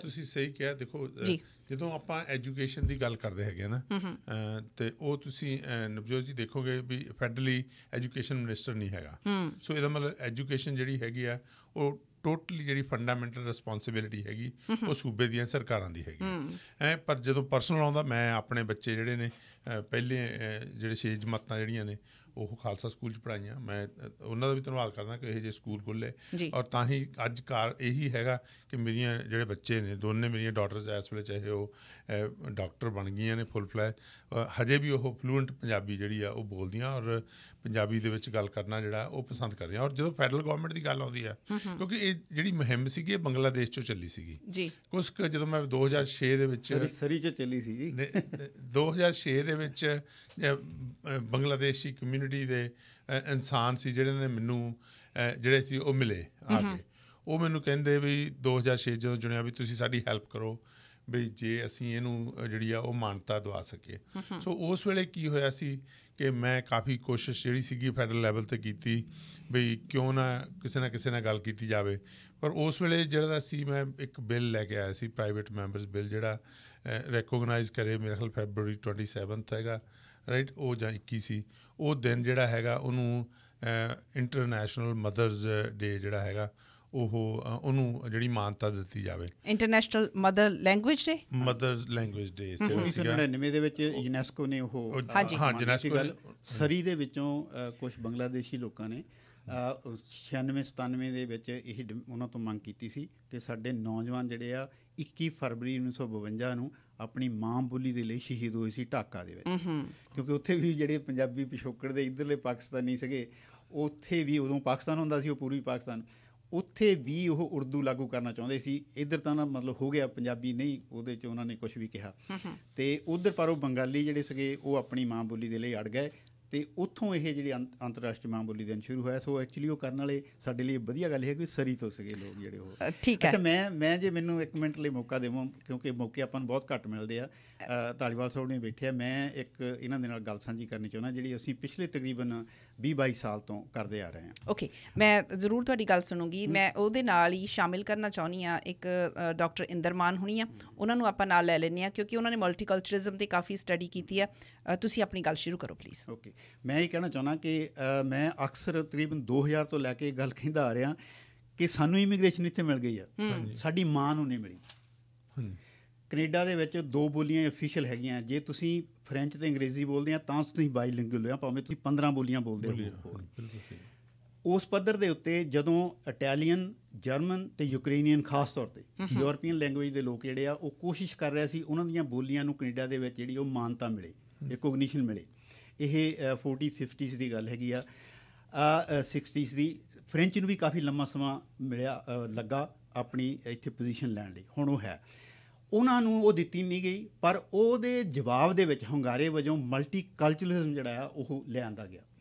ਪਰ ਕਲਚਰ ਜਿਹੜਾ ਆ, ਤੁਸੀਂ ਵੀ ਇਸ ਗੱਲ ਨਾਲ ਸਹਿਮਤ ਹੈ ਕਿ ਕਲਚਰ ਬੋਲੀ ਤੋਂ ਬਿਨਾਂ ਬਚ ਨਹੀਂ ਸਕਦਾ। ਬੋਲੀ ਜਿਹੜੀ ਸਭ ਤੋਂ ਅਹਿਮੀਅਤ ਚੀਜ਼ ਹੈਗੀ ਕਿਸੇ ਵੀ ਸੱਭਿਆਚਾਰ ਦੀ, ਬੋਲੀ ਸਾਡੇ ਇੱਥੋਂ ਦੇ ਮਲਟੀ ਕਲਚਰਲਿਜ਼ਮ ਦਾ ਹਿੱਸਾ ਨਹੀਂ ਹੈ। ਅਸੀਂ ਇਹ ਮਤਲਬ ਬਹੁਤ ਦੇਰ ਦੀ ਇਹ ਮੰਗ ਕਰ ਰਹੇ ਹਾਂ ਫੈਡਰਲ ਗੌਰਮੈਂਟ ਤੋਂ। ਮੈਂ ਮਤਲਬ ਬਹੁਤ ਸਾਰੇ ਸਿਆਸੀ ਲੋਕਾਂ ਨਾਲ ਗੱਲ ਕੀਤੀ, ਤੁਹਾਡੇ ਨਾਲ ਨਹੀਂ ਹੋਈ, ਮੈਂ ਇਹ ਗੱਲ ਮੰਨਦਾ ਹਾਂ। ਪਰ ਅਸੀਂ ਇਹ ਮੰਗ ਕਰ ਰਹੇ ਹਾਂ ਕਿ ਜਿਹੜੀ ਜਿਸ ਤਰ੍ਹਾਂ ਪਰਟੀਕੂਲਰ BC ਆਪਾਂ ਗੱਲ ਕਰ ਹਟੇ ਹਾਂ, BC ਨੇ 1949 ਤੋਂ ਬਾਅਦ ਆਪਣੀ ਜਿਹੜੀ ਇਹਨਾਂ ਦੀ ਲੈਂਗੁਏਜ ਪਾਲਿਸੀ ਸੀ ਉਹ ਰੀਵਿਜ਼ਿਟ ਕੀਤੀ 1993 ਦੇ ਵਿੱਚ। 1994 ਦੇ ਵਿੱਚ ਉਹਨਾਂ ਨੇ ਤਬਦੀਲੀ ਕੀਤੀ, ਜਿਹਦੇ ਵਿੱਚ ਉਹਨਾਂ ਨੇ ਦੂਜੀਆਂ ਬੋਲੀਆਂ ਨੂੰ ਵੀ ਐਜੂਕੇਸ਼ਨ ਦੇ ਵਿੱਚ ਪੜ੍ਹਾਏ ਜਾਣ ਦਾ ਥਾਂ ਦਿੱਤਾ। ਉਹਦੀਆਂ ਵੱਖਰੀਆਂ ਸਮੱਸਿਆਵਾਂ, ਉਹ ਵੱਖਰੀ ਗੱਲ ਆ। ਅਸੀਂ ਇਹ ਚਾਹੁੰਦੇ ਹਾਂ ਕਿ ਜਿਹੜੀ ਫੈਡਰਲ ਗੌਰਮੈਂਟ ਆ, ਪਿਛਲੇ ਕੁਝ ਸਾਲਾਂ ਦੇ ਵਿੱਚ ਉਹਨਾਂ ਨੇ ਇੱਕ ਨਾਰਥ ਦੇ ਵਿੱਚ ਓਰੀਜਨਲ ਲੈਂਗੁਏਜ ਇਨੂਇਟ ਤੱਕ ਹੈਗੀ ਆ, ਸ਼ਾਇਦ ਮੈਂ ਗਲਤ ਨਾਂ ਲੈ ਰਿਹਾ ਹਾਂ, ਉਹਨਾਂ ਨੂੰ ਰਿਕੋਗਨਾਈਜ਼ ਕੀਤਾ ਪਹਿਲੀ ਵਾਰੀ ਇਹਨਾਂ 2 ਬੋਲੀਆਂ ਤੋਂ ਬਿਨਾਂ, ਵੀ ਉਹ ਵੀ ਕੈਨੇਡਾ ਦੀ ਬੋਲੀ ਆ। ਸੋ ਅਸੀਂ ਇਹ ਚਾਹੁੰਦੇ ਹਾਂ ਔਰ ਹਮੇਸ਼ਾ ਇਹ ਮੰਗ ਕਰਦੇ ਰਹੇ ਹਾਂ, ਔਰ ਮੈਂ ਆਰਟੀਕਲ ਲਿਖਿਆ ਇਹਦੇ ਵਿੱਚ, ਮੇਰੀ ਕਿਤਾਬ ਦੇ ਵਿੱਚ ਹੀ ਦਰਜ ਹੈਗੀ ਆ ਕਿ ਕੈਨੇਡਾ ਦੇ ਵਿੱਚ ਜਿਹੜੀ ਇਹ ਸਿਰਫ 2 ਭਾਸ਼ਾ ਦੀ ਗੱਲ ਹੈਗੀ ਆ। ਹੁਣ ਸਾਡੀ ਡੈਮੋਗ੍ਰਾਫਿਕ ਚੇਂਜ ਹੋ ਚੁੱਕੀ ਆ। ਪੰਜਾਬੀ ਬੋਲੀ ਜਿਹੜੀ ਆ ਉਹ 3-4 ਨੰਬਰ 'ਤੇ ਰਹਿ ਚੁੱਕੀ ਆ। ਚਾਈਨੀਜ਼ ਹੈਗੇ ਆ, ਦੂਜੀਆਂ ਹੋਰ ਬੋਲੀਆਂ ਵੱਧ ਰਹੀਆਂ ਆ। ਇਹ ਜਿਹੜੀ ਗੱਲ ਆ, ਯੂਰਪ ਦੇ ਵਿੱਚ ਛੋਟੇ ਮੁਲਕਾਂ ਦੇ ਵਿੱਚ 4-4 ਜਿਹੜੀਆਂ ਉਹ ਅਫੀਸ਼ੀਅਲ ਲੈਂਗੁਏਜਿਸ ਹੈਗੀਆਂ। ਇੰਡੀਆ ਦੇ ਵਿੱਚ 22 ਜਾਂ 23 ਆ ਜੀ। ਇਹ ਕੋਈ ਇੱਦਾਂ ਦੀ ਗੱਲ ਨਹੀਂ ਹੈ। ਸਿਰਫ 2 ਲੈਂਗੁਏਜ ਤੋਂ ਅੜੇ ਰਹਿਣਾ, ਸਾਰੇ ਦਾ ਸਾਰਾ ਪੈਸਾ ਜਿਹੜਾ ਮੇਰੇ ਟੈਕਸ ਦਾ ਪੈਸਾ ਪਿਛਲੇ ਜਾਂ ਸਾਡੀ ਬੋਲੀ ਨੇ ਪਿਛਲੇ 120 ਸਾਲਾਂ ਦੇ ਵਿੱਚ ਜੋ ਕੁਛ ਇੱਥੇ ਕੰਟਰੀਬਿਊਟ ਕੀਤਾ, ਉਹਦੀ ਕੋਈ ਰਿਕੋਗਨੀਸ਼ਨ ਨਹੀਂ ਕੇਂਦਰ ਦੀ ਸਰਕਾਰ ਵੱਲੋਂ। ਹੋਣਾ ਇਹ ਚਾਹੀਦਾ ਹੈ ਕਿ ਇਹ ਜਿਹੜੀ ਬੋਲੀ ਦੀ ਪਾਲਿਸੀ ਹੈਗੀ ਆ ਕੈਨੇਡਾ ਦੀ, ਉਹਨੂੰ ਰੀਵਿਜ਼ਿਟ ਕਰਨ ਦੀ ਲੋੜ ਹੈਗੀ ਆ। ਉਹਨੂੰ ਦੇਖਣਾ ਜਾਣਾ ਚਾਹੀਦਾ ਵੀ ਹੁਣ ਇਸ ਵੇਲੇ ਡੈਮੋਕ੍ਰੈਟਿਕ ਦੀ ਜਿਹੜੀ ਸਾਡੀ ਹੈਗੀ ਆ ਡੈਮੋਗ੍ਰਾਫੀ ਜਿਸ ਕਿਸਮ ਦੀ ਕੈਨੇਡਾ ਦੀ, ਉਹਦੇ ਮੁਤਾਬਕ ਜਿਹੜੀ ਉਹ ਕੁਝ ਤਬਦੀਲੀਆਂ ਆਉਣੀਆਂ ਚਾਹੀਦੀਆਂ। ਕੋਈ ਇਹਦੇ ਵੱਲ ਧਿਆਨ ਦੇਣ ਦੇ ਲਈ ਤਿਆਰ ਨਹੀਂ ਹੈ। ਜੇ ਕਿਸੇ ਹੋਰ ਪਿਛੋਕੜ ਦੇ ਲੋਕਾਂ ਦੇ 22 MLA ਹੁੰਦੇ ਆਟਵਾ ਦੇ ਵਿੱਚ ਬੈਠੇ ਕਿਸੇ ਹੋਰ ਭਾਸ਼ਾ ਦੇ ਨਾਲ ਸੰਬੰਧਿਤ, ਮੈਂ ਸ਼ਰਤ ਨਾਲ ਕਹਿ ਦਿੰਦਾ ਕਿ ਕੁਛ ਨਾ ਕੁਛ ਉਹ ਲੈ ਕੇ ਰਹਿੰਦੇ ਆਪਣੀ ਬੋਲੀ ਦੇ ਲਈ। ਅਜੇ ਤੱਕ ਧਰਮ ਦੇ ਲਈ ਬਹੁਤ ਲੋਕਾਂ ਨੇ, ਮੱਲੀ ਸਾਹਿਬ ਤੋਂ ਲੈ ਕੇ ਸਾਡੇ ਆਪਣੇ ਦੂਜੇ ਲੋਕਾਂ ਨੇ, ਆਪਣੇ ਧਾਲੀਵਾਲ ਸਾਹਿਬ ਜਿਹੜੇ ਰਿਚਮੰਡ ਵਾਲੇ, ਉਹਨਾਂ ਨੇ ਬਹੁਤ ਲੋਕਾਂ ਨੇ ਬਹੁਤ ਕੁਛ ਕੀਤਾ। ਬਹੁਤ ਵਧੀਆ ਗੱਲ ਆ, ਇਹ ਸਤਿਕਾਰ ਹੈ ਇਸ ਗੱਲ ਦੇ ਲਈ ਤੁਹਾਡੇ ਲੋਕਾਂ ਦਾ, ਮਤਲਬ ਸਿਆਸੀ ਲੋਕਾਂ ਦਾ, ਵੀ ਤੁਸੀਂ ਸਾਡੇ ਧਰਮ ਵੱਲਾਂ, ਸਾਡੇ ਸੱਭਿਆਚਾਰ ਵੱਲਾਂ ਧਿਆਨ ਦਿੰਦੇ ਆ। ਪਰ ਬੋਲੀ ਜਿਹੜੀ ਸਭ ਤੋਂ ਮਹੱਤਵਪੂਰਨ ਚੀਜ਼ ਹੈਗੀ ਆ, ਅੱਜ ਤੱਕ ਕਿਸੇ ਵੀ ਕੇਂਦਰ ਦੇ ਸਿਆਸੀ ਬੰਦੇ ਨੇ ਪੰਜਾਬੀ ਬੋਲੀ ਦੇ ਲਈ ਮੈਂ ਨਹੀਂ ਸੁਣਿਆ ਵੀ ਕੁਛ ਕਿਹਾ ਹੋਵੇ, ਕੁਛ ਕੀਤਾ ਹੋਵੇ। ਸੋ ਸਾਡੀ ਇਹ ਮੰਗ ਹੈ ਕਿ ਜੇ ਤੁਸੀਂ ਇਹ ਗੱਲ ਕਰ ਸਕੋ, ਉਹ ਬੋਲੀ ਰੀਵਿਜ਼ਿਟ ਕਰੋ, ਅਤੇ ਜਿਹੜੀਆਂ ਮਤਲਬ ਜਿਸ ਕਿਸਮ ਦਾ ਸਥਾਨ ਕਿਸੇ ਬੋਲੀ ਨੂੰ ਮਿਲਦਾ ਕੈਨੇਡਾ ਦੇ ਵਿੱਚ, ਉਹ ਹੋਣਾ ਚਾਹੀਦਾ। ਇਹ ਤਬਦੀਲੀ ਦੀ ਲੋੜ ਆ। ਦੇਖੀਏ, ਹਾਂਜੀ ਕੀ ਕਹੋਗੇ? ਬੜਾ ਵਧੀਆ, ਥੈਂਕ ਯੂ ਤੁਹਾਡਾ। ਜਿਸ ਤਰ੍ਹਾਂ ਇੱਕ ਉਹਨਾਂ ਨੇ ਆਪ ਹੀ ਕਿਹਾ ਹੈਗਾ ਕਿ ਮੈਨੂੰ ਅੱਜ ਮੈਂ ਪਹਿਲੀ ਵਾਰ ਤੁਹਾਡੇ ਤੋਂ ਸੁਣ ਰਿਹਾ। ਮੈਂ ਓਨੈਸਟਲੀ ਕਹਿੰਦਾ, ਜੇ ਮੇਰੇ ਨਾਲ ਕਿਸੇ ਨੇ ਇੰਟਰਨੈਸ਼ਨਲ ਮਦਰ ਲੈਂਗੁਏਜ ਡੇ ਦੀ ਗੱਲ ਕੀਤੀ ਹੈ ਤਾਂ ਉਹ ਬੰਗਲਾਦੇਸ਼ ਕਮਿਊਨਿਟੀ ਨੇ ਕੀਤੀ, ਔਰ ਮੈਂ ਉਸ ਦੇ ਸਦਕਾ ਜਿਹੜਾ ਸੀ, ਮੈਂ ਬਿੱਲ ਜਿਹੜਾ ਸੀ 2006 'ਚ ਲੈ ਕੇ ਆਇਆ ਸੀ। ਉਹ ਕਿਉਂਕਿ ਬਿੱਲ ਅੱਗੇ ਨਹੀਂ ਜਾ ਸਕਦਾ, 2008 ਦੇ ਵਿੱਚ ਪਾਰਲੀਮੈਂਟ ਜਿਹੜੀ ਉਹ ਡਿੱਗ ਪਈ। ਉਸ ਤੋਂ ਬਾਅਦ ਮੈਨੂੰ ਮੌਕਾ ਮਿਲਿਆ ਨੈਕਸਟ ਪਾਰਲੀਮੈਂਟ 'ਚ। ਉਸ ਵੇਲੇ ਜਿਹੜੇ ਬਜ਼ੁਰਗਾਂ ਦੀ ਇੱਕ ਬੜੀ ਵੱਡੀ ਸਮੱਸਿਆ ਸੀ, ਜਿਹੜੀ ਪੈਨਸ਼ਨ ਦੀ ਸੀ, ਉਹ ਬਜ਼ੁਰਗ ਮੈਨੂੰ ਜ਼ੋਰ ਪਾਉਂਦੇ ਸੀ। ਮੈਂ ਉਹ ਬਿੱਲ ਲੈ ਕੇ ਆਇਆ, ਪਾਰਲੀਮੈਂਟ ਡਿੱਗ ਪਈ। ਉਸ ਤੋਂ ਬਾਅਦ ਆਈ 2015 ਜਦੋਂ ਫਿਰ ਮੈਨੂੰ ਚਾਂਸ ਮਿਲਿਆ ਜਦੋਂ, ਤਾਂ ਉਸ ਵੇਲੇ ਮੈਂ ਜਿਹੜਾ ਸੀਗਾ ਉਹ ਬਿੱਲ ਲੈ ਕੇ ਆਉਂਦਾ ਸੀ, ਜਿਹੜਾ ਅਪ੍ਰੈਲ ਸਿੱਖਾਂ ਦਾ ਇਤਿਹਾਸਕ ਮਹੀਨਾ, ਠੀਕ ਹੈ ਨਾ। ਉਹਦੇ ਵਿੱਚ ਮੈਨੂੰ ਬੜੀ ਹੋਈਆਂ ਵੀ ਤੂੰ ਮੋਸ਼ਨ ਲਿਆ। ਮੋਸ਼ਨ ਤਾਂ ਤੁਹਾਨੂੰ ਪਤਾ, ਬੱਲੇ ਸੋਨ ਹਾਲ ਸਤਿ ਸ੍ਰੀ ਅਕਾਲ ਕਹਿ ਕੇ ਆਪਾਂ ਨਿਕਲੇ, ਉਹ ਵੀ ਪਾਰਲੀਮੈਂਟ ਦੇ ਵਿੱਚੋਂ ਪਾਸ ਹੋ ਗਿਆ।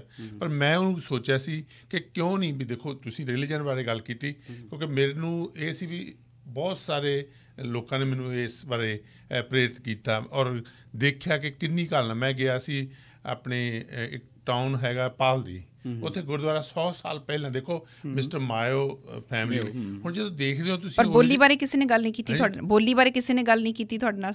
ਕਦੇ ਬਾਰੇ?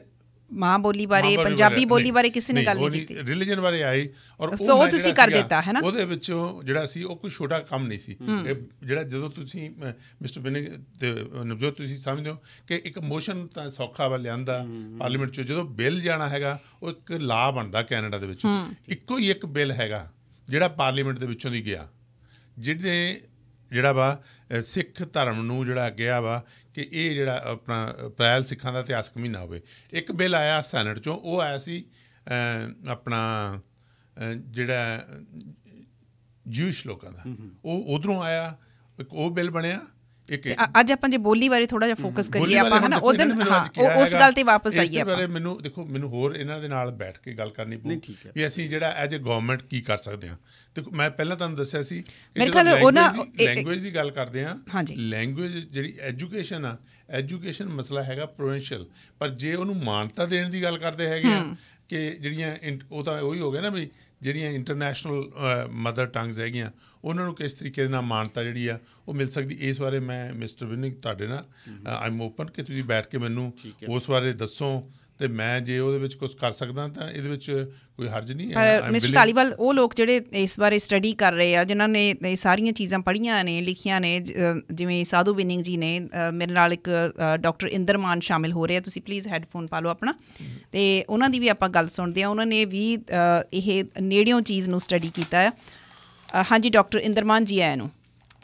ਹਾਂਜੀ ਥੈਂਕ ਯੂ। ਸਤਿ ਸ਼੍ਰੀ ਅਕਾਲ ਜੀ। ਤੁਸੀਂ ਜਿਹੜੀ ਮਲਟੀਕਲਚਰਲਿਜ਼ਮ 'ਤੇ ਆਪਣੀ ਸਟੱਡੀ ਕੀਤੀ ਆ, ਪੰਜਾਬੀ ਨੂੰ ਲੈ ਕੇ ਜੇ ਤੁਸੀਂ ਥੋੜ੍ਹਾ ਜਿਹਾ ਹਾਈਲਾਈਟਸ ਉਹਦੀਆਂ ਦੇ ਸਕੋ 2-3 ਮਿੰਟ ਦੇ ਵਿੱਚ ਪਲੀਜ਼, ਕਿਉਂਕਿ ਇਹ ਚੀਜ਼ ਸੁਖ ਧਾਲੀਵਾਲ ਹੋਣਾ ਦੇ ਲਈ ਵੀ ਮਦਦਗਾਰ ਸਾਬਤ ਹੋਏਗੀ।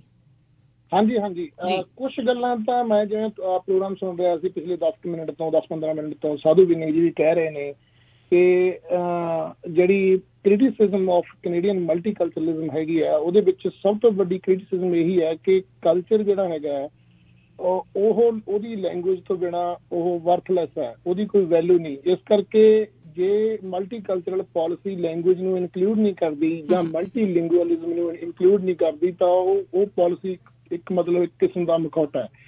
ਸੋ ਇਹ ਕ੍ਰਿਟਿਸਿਜ਼ਮ ਜਿਹੜੀ ਹੈਗੀ ਸਟਰੋਂਗਲੀ ਇਹ ਮਲਟੀਕਲਚਰਲਿਜ਼ਮ ਇਸੇ ਕਰਕੇ ਦੂਸਰੇ ਦੇਸ਼ਾਂ ਦੇ ਵਿੱਚ ਜਿਹੜਾ ਹੈਗਾ ਬਹੁਤੇ ਦੇਸ਼ਾਂ 'ਚ ਫੇਲ ਹੋ ਗਿਆ। ਅਤੇ ਸੋ ਇੱਥੇ ਵੀ ਇਹ ਹੈ ਕਿ ਇਮੀਗਰੈਂਟ ਇੱਥੇ ਡਿਮਾਂਡ ਕਰਦੇ ਨੇ ਕਿ ਉਹਨਾਂ ਦੇ ਜਿਹੜੇ ਰਾਈਟ ਹੈ, ਜਿਵੇਂ ਕਿ ਲੈਂਗੁਏਜ ਰਾਈਟ ਹੈ, ਉਹਨੂੰ ਇਹ ਘੱਟੋ ਘੱਟ ਜਿਹੜੀ ਫੈਡਰਲ ਲੈਵਲ 'ਤੇ ਰਿਕਗਨੀਸ਼ਨ ਮਿਲੇ ਅਤੇ ਪ੍ਰੋਪਰ ਕੋਈ ਲਾ ਬਣੇ ਤਾਂ ਉਹ ਲੈਂਗੁਏਜ ਨੂੰ ਜਿਹੜਾ ਹੈਗਾ ਆਪਣਾ ਲੈਂਗੁਏਜ ਦੇ ਥਰੂ ਆਪਣੇ ਕਲਚਰ ਨੂੰ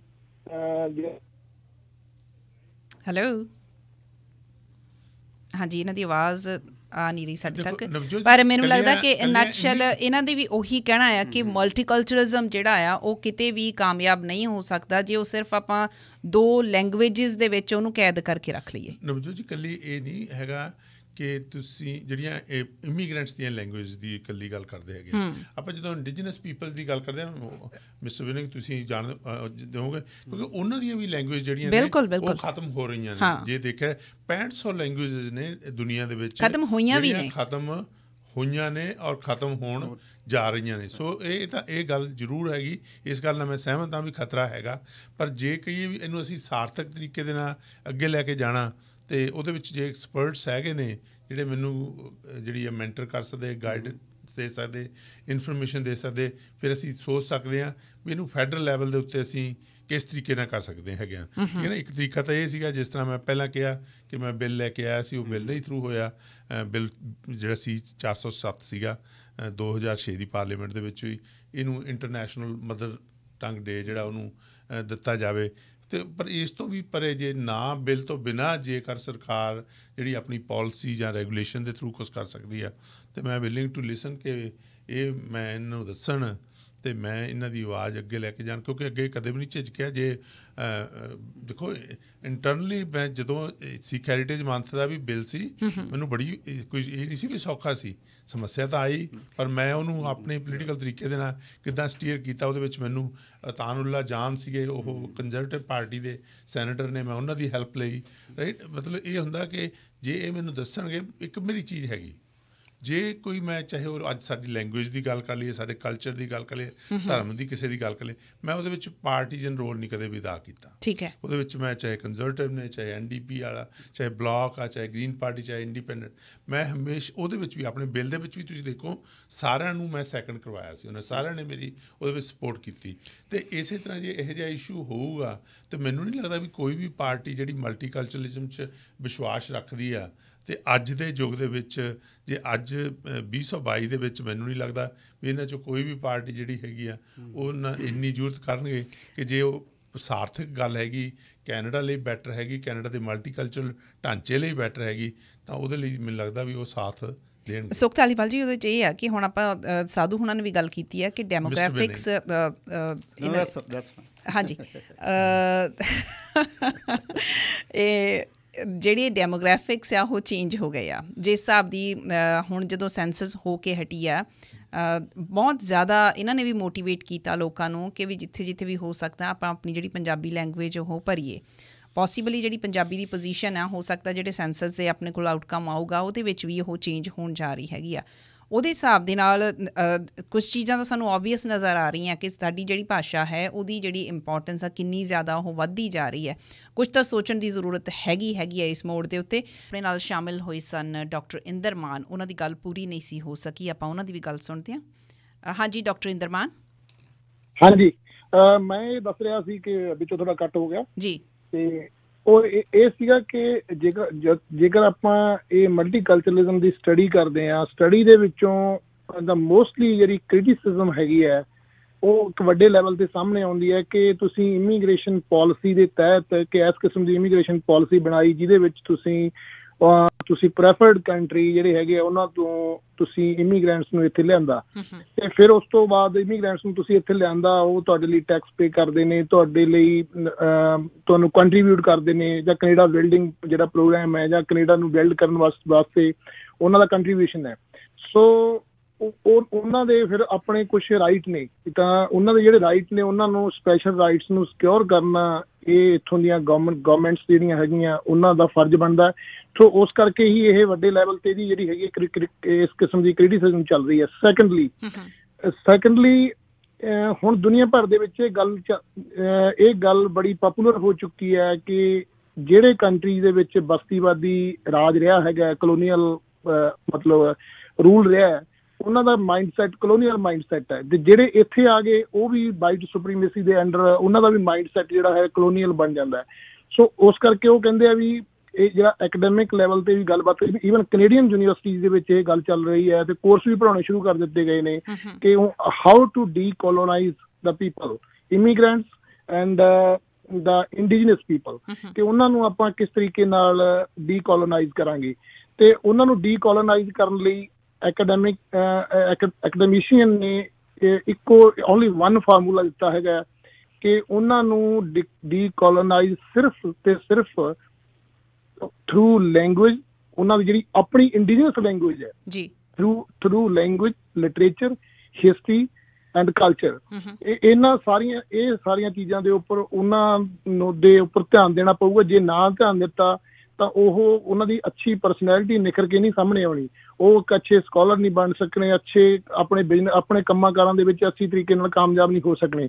ਸੋ ਇਸ ਕਰਕੇ ਮਤਲਬ ਇੱਕ ਵਧੀਆ ਮਨੁੱਖ ਬਣਾਉਣ ਲਈ ਉਹਨਾਂ ਨੂੰ ਕਲੋਨੀਅਲ ਮਾਈਂਡਸੈਟ ਜਿਹੜਾ ਹੈਗਾ ਉਹਦੇ ਵਿੱਚੋਂ ਬਾਹਰ ਕੱਢਣਾ ਪਏਗਾ ਤੇ ਉਹਨਾਂ ਦੇ ਵਿੱਚੋਂ ਵਾਈਟ ਸੁਪਰੀਮੇਸੀ ਤੇ ਹੋਰ ਚੀਜ਼ਾਂ ਜਿਹੜੀਆਂ ਹੈਗੀਆਂ ਉਹ ਕੱਢਣੀਆਂ ਪੈਣਗੀਆਂ। ਉਹ ਸਿਰਫ ਨਿਕਲਣਗੀਆਂ ਤਾਂ ਜੇ ਉਹ ਆਪਣੀ ਲੈਂਗੁਏਜ ਪੜ੍ਹਨਗੇ, ਆਪਣਾ ਲਿਟਰੇਚਰ ਪੜ੍ਹਨਗੇ, ਆਪਣੀ ਹਿਸਟਰੀ ਪੜ੍ਹਨਗੇ ਤੇ ਆਪਣਾ ਕਲਚਰ ਪੜ੍ਹਨਗੇ। ਸੋ ਇਹ ਮੈਂ ਪੁੱਛਣਾ ਚਾਹੁੰਦਾ ਕਿ ਇਹ ਗਵਰਨਮੈਂਟ ਲੈਵਲ ਤੇ ਦੇਖੋ ਇੰਨਾ ਪ੍ਰੈਸ਼ਰ ਹੈ ਤੇ ਇਹ ਆਪਣੀ ਫੈਡਰਲ ਗਵਰਨਮੈਂਟ ਲੈਵਲ ਤੇ ਇਹ ਗੱਲ ਕਿੱਥੋਂ ਤੱਕ ਪਹੁੰਚੀ ਹੈ ਕਿ ਡੀਕੋਲੋਨਾਈਜੇਸ਼ਨ ਦੀ ਜਿਹੜੀ ਗੱਲ ਚੱਲ ਰਹੀ ਹੈ ਤਾਂ ਇਹ ਆਪਣੀ ਜਿਹੜੀ ਕੈਨੇਡੀਅਨ ਫੈਡਰਲ ਗਵਰਨਮੈਂਟ ਇਹਦੇ ਉੱਪਰ ਕੀ ਕੰਮ ਕਰ ਰਹੀ ਹੈ। ਸੈਕੰਡ ਥਿੰਗ ਜਿਹੜੀ ਹੈਗੀ ਆ ਉਹ ਮਲਟੀਕਲਚਰਲ ਪਾਲਿਸੀ ਦੇ ਵਿੱਚ ਲੈਂਗੁਏਜ ਜਿਹੜੀ ਹੈਗੀ ਹੈ ਉਹਨੂੰ ਇਨਕਲੂਡ ਕਰਨ ਲਈ, ਜਿਵੇਂ ਇੰਡੀਆ ਦੇ ਵਿੱਚ 22 ਲੈਂਗੁਏਜ ਜਿਹੜੀਆਂ ਹੈਗੀਆਂ ਕਨਸਟੀਟਿਊਸ਼ਨਲ ਲੈਂਗੁਏਜ ਨੇ, ਸੋ ਇੱਥੇ ਕਿਉਂ ਮਤਲਬ ਜਿਹੜੀਆਂ ਲੈਂਗੁਏਜ ਦੂਸਰੀਆਂ ਨੂੰ ਮਾਨਤਾ ਨਹੀਂ ਦਿੱਤੀ ਜਾਂਦੀ? ਕੀ ਇਹ multicultural policy smartly assimilation policy ਤਾਂ ਨਹੀਂ ਕਿ ਹੌਲੀ ਹੌਲੀ ਅਸੀਂ ਜਿਹੜੀਆਂ ਦੂਜੀਆਂ ਜਨਰੇਸ਼ਨ ਹੈਗੀਆਂ ਜਾਂ ਇਮੀਗ੍ਰੈਂਟਸ ਆਉਂਦੇ ਨੇ ਉਹਨਾਂ ਦੀਆਂ ਸੈਕੰਡ ਥਰਡ ਜਨਰੇਸ਼ਨ ਅਸੀਂ ਸਮਾਰਟਲੀ ਉਹਨਾਂ ਨੂੰ ਅਸਿਮੀਲੇਟ ਕਰ ਲਾਂਗੇ। ਥੈਂਕ ਯੂ ਤੁਹਾਡੇ ਹਾਂਜੀ ਸਵਾਲ ਲਈ ਸ਼ੁਕਰੀਆ ਤੁਹਾਡਾ ਬਹੁਤ ਬਹੁਤ। ਹਾਂਜੀ, 2 ਸਵਾਲ ਨੇ ਇਹਨਾਂ ਦੇ। ਦੇਖੋ, ਸਾਨੂੰ ਪਹਿਲਾਂ ਗੱਲ ਤਾਂ ਇਹ ਹੈਗੀ ਵੀ ਇਸ ਵਿਸ਼ੇ ਦੇ ਉੱਤੇ ਮੈਂ ਅੱਜ ਤੁਹਾਨੂੰ ਦੇਖੋ ਇਹਨੂੰ ਮੈਂ ਐਡਮਿਟ ਕਰਦਾ ਵੀ ਕੋਈ ਗੱਲ ਨਹੀਂ, ਜਦੋਂ ਤਾਈਂ ਦੇਖੋ ਮਲਟੀਕਲਚਰਲਿਜ਼ਮ ਦੀ ਗੱਲ ਆਉਂਦੀ ਹੈਗੀ ਜਾਂ ਡਾਈਵਰਸਿਟੀ ਦੀ ਗੱਲ ਆਉਂਦੀ, ਦੇਖੋ ਨਾ ਜੇ ਅੱਜ ਪ੍ਰਧਾਨ ਮੰਤਰੀ ਜਸਟਿਨ ਟਰੂਡੋ ਉਹਨਾਂ ਦੀ ਗੱਲ ਕਰੀਏ, ਚਾਹੇ ਉਹ ਝਿਜਕਦੇ ਨਹੀਂ ਇਸ ਗੱਲ ਤੋਂ, ਠੀਕ ਹੈ ਨਾ। ਜਦੋਂ ਆਪਾਂ ਪੁੱਟ ਦੀ ਵਾਈਟ ਸੁਪਰਾਮਿਸਟ ਜਿਹੜਾ ਐਂਗਲ ਉਹਨੂੰ ਪਾਸੇ ਰੱਖ ਕੇ ਵੀ ਡਾਈਵਰਸਿਟੀ ਦੀ ਗੱਲ ਕਰੀਏ, ਚਾਹੇ ਉਹ ਆਪਦੇ ਦੇਸ਼ 'ਚ ਨੇ ਚਾਹੇ ਉਹ ਬਾਹਰ ਨੇ ਕੈਨੇਡਾ ਤੋਂ, ਉਹਨਾਂ ਨੇ ਜਦੋਂ ਡਾਈਵਰਸਿਟੀ ਬਾਰੇ ਗੱਲ ਕੀਤੀ ਆ ਉਹ ਕਹਿੰਦੇ ਵੀ ਕੈਨੇਡਾ ਤਾਂ ਹੀ ਸਕਸੈਸਫੁਲ ਹੋਇਆ ਜਿਹੜਾ ਬਿਕਾਜ਼ ਆਫ ਜਿਹੜਾ ਇਹਦੀ ਜਿਹੜੀ ਡਾਇਵਰਸਿਟੀ ਕਰਕੇ ਜੇ ਅੱਜ ਇਕਨੋਮਿਕਲੀ ਸੋਸ਼ਲੀ ਅਤੇ ਪੋਲੀਟੀਕਲੀ ਐਜ਼ ਕੈਨੇਡਾ ਜਿੱਥੇ ਹੈ ਉਹ ਕੈਨੇਡਾ ਦੀ ਡਾਇਵਰਸਿਟੀ ਕਰਕੇ ਹੀ ਆ। ਜਦੋਂ ਹੁਣ ਡਾਇਵਰਸਿਟੀ ਕਰਦੇ ਆ ਉਹਦੇ ਵਿੱਚ ਇਮੀਗ੍ਰੇਟ ਨੇਸ਼ਨਸ ਆਉਂਦੀਆਂ ਹੀ ਆਉਂਦੀਆਂ ਨੇ ਨੈਚੁਰਲੀ ਆ, ਅਤੇ ਇਹ ਤਾਂ ਹੈ ਨਹੀਂ ਗਾ ਵੀ ਉਹਨੂੰ ਸਿਮੂਲੇਟ ਕਰਨ ਦੀ ਜਿਹੜੀ ਆ ਗੱਲ ਕਰਦੇ। ਇਨਫੈਕਟ ਜਿਹੜਾ ਵਾ ਉਹ ਥਾਂ ਥਾਂ ਦੇ ਉੱਤੇ ਮੈਂ ਦੇਖਦਾ ਕਿ ਜਦੋਂ ਵੀ ਐਵਰੀ ਡੇ ਚਾਹੇ ਅੱਜ ਚਾਹੇ ਜੇ ਸਾਡਾ ਧਾਰਮਿਕ ਜਿਹੜੀ ਇੱਕ ਧਰਮ ਦੀ ਗੱਲ ਹੈਗੀ ਆ, ਫਿਰ ਦੂਸਰੇ ਦੀ ਹੈਗੀ ਆ, ਤੀਜੇ ਦੀ ਹੈਗੀ, ਕੰਟਰੀ ਦੀ ਗੱਲ ਆਉਂਦੀ ਹੈਗੀ ਆ, ਰਾਈਟ। ਉਹਦੇ ਵਿੱਚ ਮੈਂ ਦੇਖਿਆ ਵਾ ਕਿ ਜਦੋਂ ਵੀ ਕੋਈ ਦਿਨ ਮਨਾਇਆ ਜਾਂਦਾ ਜਾਂ ਧਾਰਮਿਕ ਆ ਜਾਂ ਕਲਚਰਲ ਆ ਹੈਗਾ, ਉਹਦੇ ਉੱਤੇ ਜਿਹੜਾ ਹੈਗਾ ਹਮੇਸ਼ਾ ਹੀ ਜਿਹੜੀ ਹੈਗੀ ਪੋਲੀਟੀਕਲ ਲੋਕ ਜਿਹੜੇ ਨੇ ਉਹ ਪਹੁੰਚਦੇ ਵੀ ਆ ਔਰ ਉਸ ਨੂੰ, ਕਿਉਂਕਿ ਜੇ ਅਵੇਅਰਨੈਸ ਆਊਗੀ। ਅੱਜ ਆਪਾਂ ਇਹ ਗੱਲ ਤਾਂ ਮਿਸਟਰ ਮਾਨ ਨੇ ਕੀਤੀ ਆ, ਡਾਕਟਰ ਮਾਨ ਨੇ ਲੈਂਗੁਏਜ ਦੇ ਮਸਲੇ ਤੇ ਕਹਿੰਦੇ ਮਿਸਿੰਗ ਆ ਉਹ ਚੀਜ਼, ਧਰਮਾਂ ਦੇ ਨਾਂ ਦੇ ਉੱਤੇ ਤਾਂ ਹੈਗਾ। ਹਾਂਜੀ, ਪਰ ਨੈਚੁਰਲੀ ਹੈ ਕਿਉਂਕਿ ਦੇਖੋ ਅੱਜ ਮੈਂ ਬੈਠਾ ਇੱਥੇ ਅਤੇ ਮੈਨੂੰ ਅੱਜ ਪਹਿਲੇ ਦਿਨ ਜਿਹੜੀ ਆ ਇਹ ਇਹਨਾਂ ਤੋਂ ਜਿਹੜੀ ਆ ਮੈਂ ਕੁਛ ਤੋਂ ਲੈ ਕੇ ਜਾ ਰਿਹਾ, ਠੀਕ ਹੈ ਨਾ। ਜਦੋਂ ਕਿਉਂਕਿ ਅਸੀਂ ਵੀ ਤਾਂ ਕਹਿੰਦੇ ਨੇ ਵੀ ਨੌਲੇਜ ਇਜ਼ ਪਾਵਰ, ਬਿਲਕੁਲ ਸਾਡੀ ਨੌਲੇਜ ਕਿੱਥੋਂ ਆਉਂਦੀ। ਸੋ ਇਹ ਉਮੀਦ ਕਰ ਸਕਦੇ ਹਾਂ ਮਿਸਟਰ ਧਾਲੀਵਾਲ ਅੱਜ ਤੁਹਾਨੂੰ ਵੀ ਕੁਝ ਨਵੀਆਂ ਚੀਜ਼ਾਂ ਪਤਾ ਲੱਗੀਆਂ, ਕੁਝ ਨਵੀਆਂ, ਕਿਉਂਕਿ ਇਹ ਲੋਕ ਅਕੈਡਮੀਸ਼ੀਅਨਸ ਹੈਗੇ ਆ, ਇਹ ਉਸ ਲੈਵਲ 'ਤੇ ਰਿਸਰਚ ਕਰਦੇ ਆ ਜਾਂ ਇਹ ਸਮਝਣ ਦੀ ਕੋਸ਼ਿਸ਼ ਕਰਦੇ ਹੈਗੇ ਆ, ਪਰ ਉਹਨਾਂ ਰਿਸਰਚਸ ਦਾ ਵੀ ਤਾਂ ਹੀ ਫਾਇਦਾ ਆ ਉਹ ਜੇ ਤੁਹਾਡੇ ਤੱਕ ਪਹੁੰਚਣ ਗਾਂ ਫਿਰ ਪੋਲਿਸੀ ਮੇਕਰਸ ਉਹਨਾਂ ਦਾ ਕੁਝ ਕਰਨ। ਮੈਂ ਇਹ ਸੋਚ ਰਹੀ ਹਾਂ ਕਿ ਜੇ ਅਗਲੇ ਸਾਲ ਆਪਾਂ ਇਸ ਦਿਨ ਰਲ ਕੇ ਫਿਰ ਬੈਠਾਂਗੇ ਸ਼ਾਇਦ ਕੋਈ ਨਾ ਕੋਈ ਕਿਸੇ ਤਰ੍ਹਾਂ ਦੀ ਚੇਂਜ ਵਾਲੀ ਗੱਲਬਾਤ ਤੁਸੀਂ ਲਿਆ ਕੇ ਇੱਥੇ ਕਰ ਸਕੋ। ਨੈਚੁਰਲੀ ਹੈ ਕਿਉਂਕਿ ਦੇਖੋ ਹੁਣ ਡਾਕਟਰ ਮਾਨ ਦੀ ਆਪਾਂ ਗੱਲ ਕੀਤੀ, ਮਿਸਟਰ ਬਿੰਨਿੰਗ ਇੱਥੇ ਬੈਠੇ ਆ, ਮਿਸ ਸੰਘੇੜਾ ਜਿਹੜੇ ਨੇ ਉਹ ਸਾਡੇ 'ਚ ਨਹੀਂ, ਔਰ ਮੈਂ ਇੱਕ ਨਾਂ ਤੁਹਾਨੂੰ ਮੈਂ ਮੈਂਸ਼ਨ ਕੀਤਾ ਇਹ ਬ੍ਰੇਕ ਦੇ ਦੌਰਾਨ, ਸੇਖੋਂ ਗੁਰਜਿੰਦਰ ਸੇਖੋਂ ਦਾ ਮੈਨੂੰ ਕਈ ਵਾਰ ਉਹਦੇ ਕਿਉਂਕਿ ਉਹਦੇ ਡੈਡ ਪਹਿਲਾਂ ਉਹ ਰਾਈਟਰ ਐਸੋਸੀਏਸ਼ਨ ਸੀ, ਉਹ ਆਪ ਕੋਸ਼ਿਸ਼ ਕਰਦਾ ਹੈ ਉਹਨਾਂ ਦੇ, ਕਿਉਂਕਿ ਸਰੀ ਦੇ ਵਿੱਚ ਸਕੂਲ ਦੇ ਵਿੱਚ ਇਸ਼ੂ ਆ ਰਿਹਾ ਸੀ, ਉਹਨਾਂ ਨੂੰ ਸਕੂਲ ਬੋਰਡ ਨਾਲ ਕਨੈਕਟ ਕਰਵਾਇਆ, ਕਿਉਂਕਿ ਇਸ਼ੂਜ਼ ਤਾਂ ਜਿਹੜੇ ਨੇ ਉਹ ਪਹਿਲਾਂ ਸੁਣਦੇ ਸੀ ਅਤੇ ਪਰ ਇਹ ਸੋਚ ਕੇ ਛੱਡ ਦਈਦਾ ਸੀ ਵੀ ਜਿਹੜਾ ਇਹ ਹੈਗਾ ਇਹ ਸੂਬੇ ਦੀ ਸਰਕਾਰ ਦਾ, ਪਰ ਅੱਜ ਜਿਹੜਾ ਐਜੂਕੇਸ਼ਨ ਦੇ ਮਸਲੇ ਦੇ ਵਿੱਚ ਤੁਸੀਂ ਸੂਬੇ ਦੀ ਸਰਕਾਰ ਦਾ ਇਹਨਾਂ ਨੇ ਕਿਹਾ ਅਵੇਅਰਨੈਸ ਦੀ, ਮਲਟੀਕਲਚਰਲਿਜ਼ਮ ਦੀ, ਮਾਂ ਬੋਲੀ ਦੀ ਗੱਲ ਕੀਤੀ ਆ, ਅਤੇ ਮੈਂ ਇਸ ਗੱਲ ਨਾਲ ਜਿਹੜਾ ਸਹਿਮਤ ਹਾਂ ਵੀ ਅੱਗੇ ਇਹਨਾਂ ਨਾਲ ਮੈਂ ਬੈਠ ਕੇ ਗੱਲਬਾਤ ਵੀ ਕਰੂੰ ਅਤੇ ਉਹਨੂੰ ਫਿਰ ਦੇਖਾਂਗੇ ਵੀ ਸਾਰਥਕ ਤਰੀਕੇ ਦੇ ਨਾਲ ਕੀ ਜਿਹੜਾ ਕੀਤਾ ਜਾ ਸਕਦਾ, ਉਹਦੇ ਲਈ ਮੈਂ ਤਤਪਰ ਕਰੂੰਗਾ। ਵੀ ਜੇ ਮੈਂ ਅੱਜ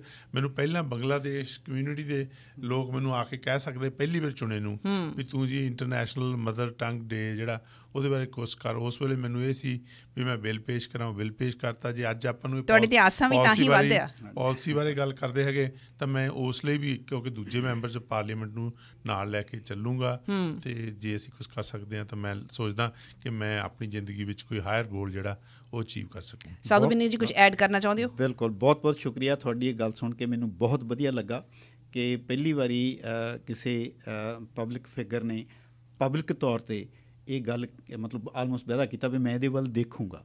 ਮੈਨੂੰ ਇਹ ਗੱਲ ਬਹੁਤ ਵਧੀਆ ਲੱਗੀ ਆ ਅਤੇ ਮੈਂ ਪੂਰੀ ਆਸ ਕਰਦਾ ਹਾਂ ਕਿ ਆਪਾਂ ਰਲ ਮਿਲ ਕੇ ਜੇ ਕੋਸ਼ਿਸ਼ ਕਰੀਏ ਤਾਂ ਕੁਛ ਨਾ ਕੁਛ ਆਪਾਂ ਤਬਦੀਲੀ ਕਰ ਸਕਦੇ ਹਾਂ, ਅਤੇ ਉਹ ਸਾਡੀ ਮਾਂ ਬੋਲੀ ਲਈ, ਪੰਜਾਬੀ ਲਈ, ਔਰ ਮੈਂ ਇਹ ਸਮਝਦਾ ਕਿ ਕੈਨੇਡਾ ਲਈ ਵੀ ਉਹ ਵਧੀਆ ਗੱਲ ਹੋਊਗੀ, ਕਿਉਂਕਿ ਨਹੀਂ ਤਾਂ ਹੌਲੀ ਹੌਲੀ ਇਹ ਬੋਲੀਆਂ ਜਿਹੜੀਆਂ ਖਤਮ ਹੋ ਜਾਣੀਆਂ। ਇਹ ਸਟਰੈਂਥ ਆ ਕਿਸੇ ਵੀ ਮੁਲਕ ਦੀ ਜਿਹੜੀਆਂ ਬੋਲੀਆਂ ਹੈ ਨਾ, ਤੁਸੀਂ ਕਿਹਾ ਨੌਲੇਜ ਇਜ਼ ਪਾਵਰ, ਨੌਲੇਜ ਜਿਹੜੀ ਆ ਕਿਉਂਕਿ ਜਿਹੜੀ ਬੋਲੀ ਆ ਉਹਦੇ 'ਚ ਇਕੱਲੇ ਸ਼ਬਦ ਜਿਹੜੇ ਉੱਦਾਂ ਹੀ ਸ਼ਬਦ ਹੀ ਨਹੀਂ ਹੁੰਦੇ ਹੈ, ਉਹ ਸਾਡਾ ਸਾਰਾ ਸੱਭਿਆਚਾਰ ਹੁੰਦਾ ਨਾ ਸ਼ਬਦਾਂ ਦੇ ਵਿੱਚ, ਹੈ ਨਾ। ਸੋ ਇਸ ਕਰਕੇ ਜਿਹੜੀ ਮਤਲਬ ਜੇ ਆਪਾਂ ਇਹਦੇ ਲਈ ਕੁਛ ਕਰ ਸਕੀਏ ਅਤੇ ਬਹੁਤ ਵਧੀਆ ਗੱਲ ਹੋਊਗੀ। ਤਾਂ ਮੈਨੂੰ ਅੱਜ ਤੁਹਾਡੀਆਂ ਗੱਲਾਂ ਸੁਣ ਕੇ ਤੁਹਾਡੇ ਨਾਲ ਬੈਠ ਕੇ ਬਹੁਤ ਵਧੀਆ ਲੱਗਾ, ਅਤੇ ਮੈਨੂੰ ਆਸ ਦੀ ਕਰਨ ਦੱਸਣ ਲੱਗ ਪਈ ਆ। ਧਾਲੀਵਾਲ ਸਾਹਿਬ ਬਹੁਤ ਬਹੁਤ ਸ਼ੁਕਰੀਆ। ਧੰਨਵਾਦ ਜੀ, ਬਹੁਤ ਬਹੁਤ ਸ਼ੁਕਰੀਆ ਤੁਹਾਡਾ, ਥੈਂਕ ਯੂ ਸੋ ਮਚ ਵੀ mister Dhillon and mister Binning. ਫਿਰ ਅਗੇਨ ਰੇਡੀਓ ਸ਼ੇਰੇ ਪੰਜਾਬ ਦਾ 600 ਦਾ ਸਰਦਾਰ ਅਜੀਤ ਸਿੰਘ ਜੀ ਬਾਦ ਬਾਪੂ ਜੀ ਦਾ ਔਰ ਸਮੂਹ ਬਾਦ ਪਰਿਵਾਰ ਦਾ ਧੰਨਵਾਦ, ਸ਼ੁਕਰੀਆ ਤੁਹਾਡਾ। ਜਦੋਂ ਜਿੰਨੀ ਸਿਮਸ ਵੀ ਬੈਠੇ ਸੀ ਥੋੜ੍ਹੀ ਜਿਹੀ ਆਪਣੀ ਗੱਲਬਾਤ ਚੱਲੀ ਸੀ ਕਿ ਜਿਹੜੇ ਸਾਡੇ ਬੱਚੇ ਆ ਕਈ ਵਾਰ ਉਹਨਾਂ ਨੂੰ ਕਨਵਿੰਸ ਕਰਨਾ ਸਾਡੇ ਲਈ ਔਖਾ ਹੋ ਜਾਂਦਾ, ਜਾਂ ਈਵਨ ਮਾਪੇ ਵੀ ਖੁਦ ਵੀ ਕਨਵਿੰਸ ਨਹੀਂ ਹੁੰਦੇ ਕਿ ਪੰਜਾਬੀ ਪੜ੍ਹਨ ਦੀ ਕੀ ਲੋੜ ਹੈ, ਅਸੀਂ ਕੈਨੇਡਾ ਦੇ ਵਿੱਚ ਬੈਠੇ ਹੈਗੇ ਹਾਂ। ਇਹੀ ਸਵਾਲ ਮੇਰਾ ਤੁਹਾਡੇ ਲਈ ਹੈ। ਬੜੇ ਲੋਕਾਂ ਦੇ ਮਨਾਂ ਦੇ ਵਿੱਚ ਇਹ ਗੱਲ ਹੈਗੀ ਆ ਕਿ ਇੱਥੇ ਪੰਜਾਬੀ ਪੜ੍ਹ ਕੇ ਕੀ ਲੈਣਾ, ਇਹਦੇ ਨਾਲ ਕੋਈ ਹੋਰ ਭਾਸ਼ਾ ਆਪਾਂ ਸਿੱਖ ਲੈਂਦੇ, ਪੰਜਾਬੀ ਬੋਲ ਤਾਂ ਲੈਂਦੇ ਹਾਂ, ਮਾੜੀ ਮੋਟੀ ਸਮਝ ਤਾਂ ਲੈਂਦੇ ਹਾਂ, ਇੱਕ ਪੰਜਾਬੀ ਲਿਟਰੇਟ ਹੋਣਾ ਉਹ ਇੱਕ ਵੱਖਰੀ ਗੱਲ ਹੈਗੀ ਆ। ਸੋ ਇਹ ਸਵਾਲ ਤੁਹਾਡੇ ਲਈ ਮੈਂ ਰੱਖ ਰਹੀ ਹਾਂ। ਬਿਲਕੁਲ ਜੀ, ਇਹ ਸਵਾਲ ਬਹੁਤ ਬੜਾ ਆ ਅਤੇ ਇਹਦੇ ਬਾਰੇ ਬਹੁਤ ਸਾਰੀ ਗੱਲਬਾਤ ਹੁੰਦੀ ਵੀ ਰਹਿੰਦੀ ਆ।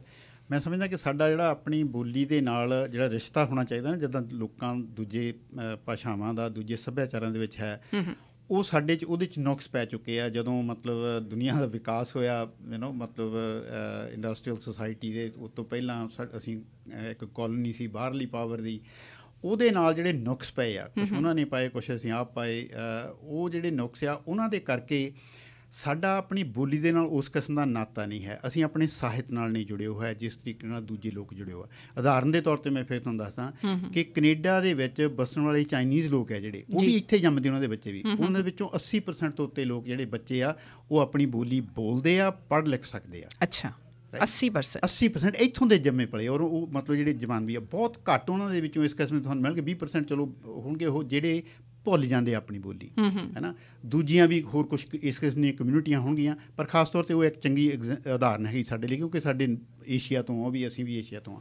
ਸੋ ਜਿਹੜੀ ਇੱਕ ਸਮੱਸਿਆ ਇਹ ਹੈ ਕਿ ਅਸੀਂ ਆਪਣੀ ਬੋਲੀ ਨੂੰ, ਇਹ ਬੋਲੀ ਸਾਨੂੰ ਰੁਜ਼ਗਾਰ ਜਿਹੜਾ ਉਹਦੀ ਵਾਅਦਾ ਨਹੀਂ ਕਰਦੀ ਹੈ।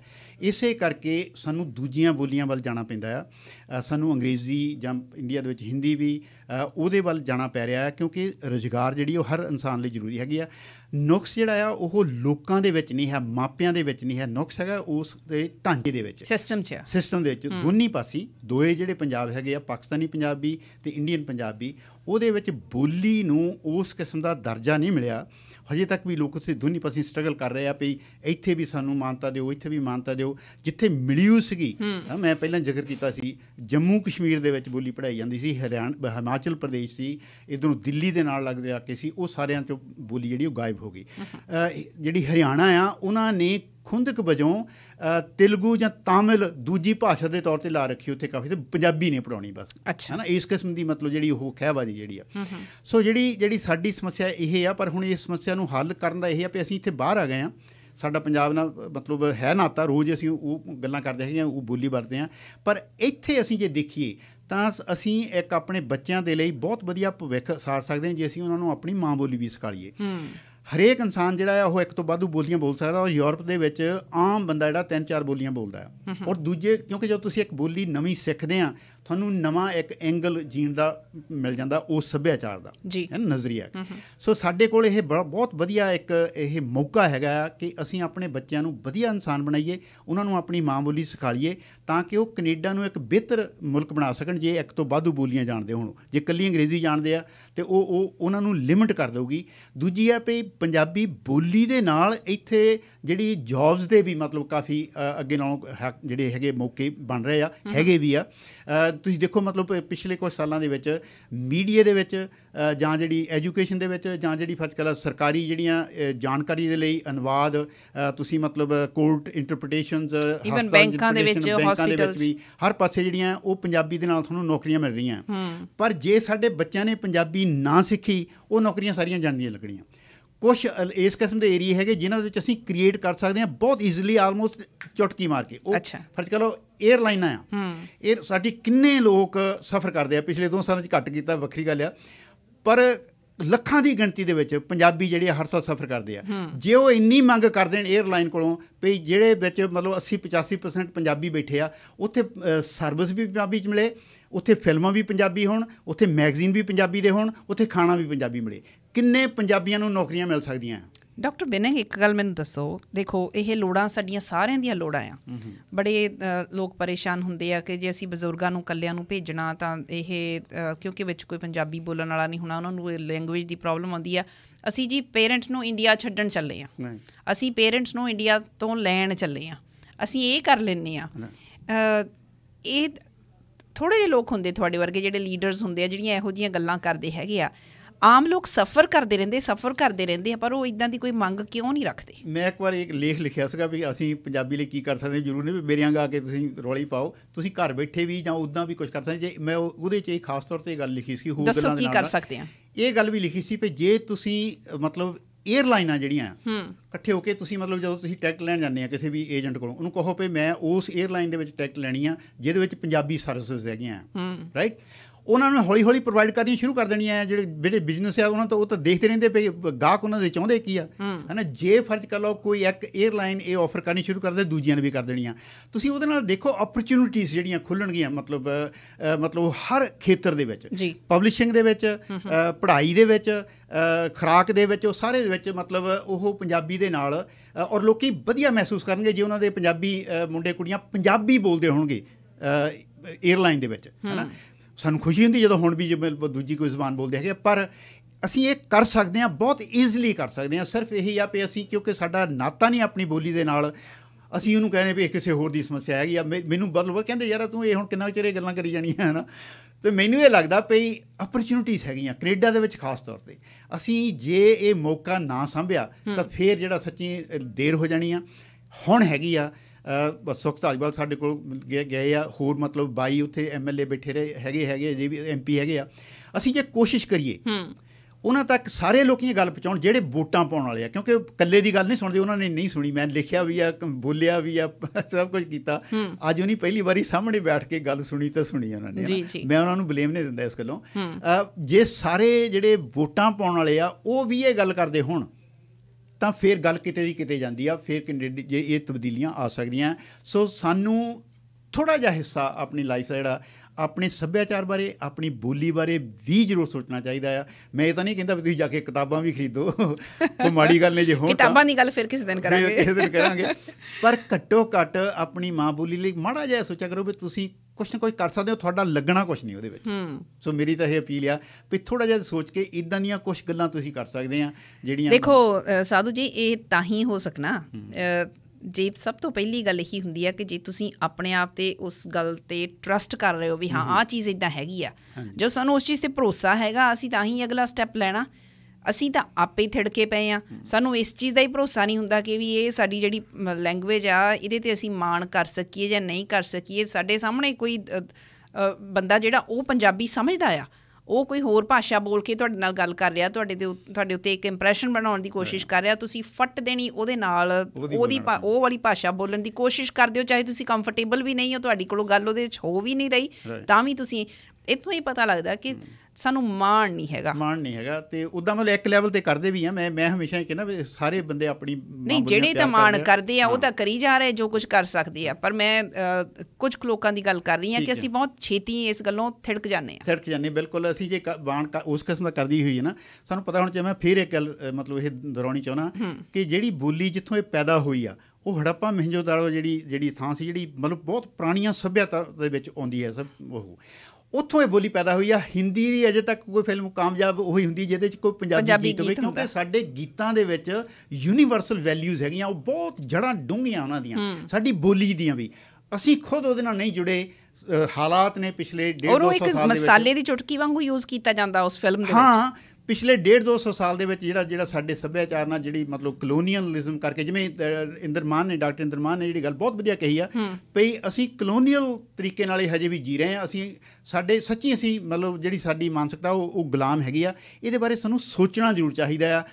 ਦੂਰ ਜੇ ਹੋਵੇ ਉਹ ਵੱਖਰੀ ਗੱਲ ਹੈ, ਪਰ ਘੱਟੋ ਘੱਟ ਅਸੀਂ ਇਸ ਗੱਲ ਨੂੰ ਮੰਨ ਲਈਏ ਵੀ ਸਾਡੇ 'ਚ ਇਹਨਾਂ ਗੱਲਾਂ ਦੇ ਵਿੱਚ ਨੁਕਸ ਹੈਗਾ ਆ, ਮਤਲਬ ਇੰਡੀਵਿਜੂਅਲ ਦੇ ਵਿੱਚ ਵੀ ਅਤੇ ਭਾਈਚਾਰੇ ਦੇ ਵਿੱਚ ਵੀ। ਅਤੇ ਹੋ ਸਕਦਾ ਮਤਲਬ ਅਸੀਂ ਉਹਨੂੰ ਹੌਲੀ ਹੌਲੀ ਠੀਕ ਕਰਨਾ ਸ਼ੁਰੂ ਕਰ ਸਕੀਏ।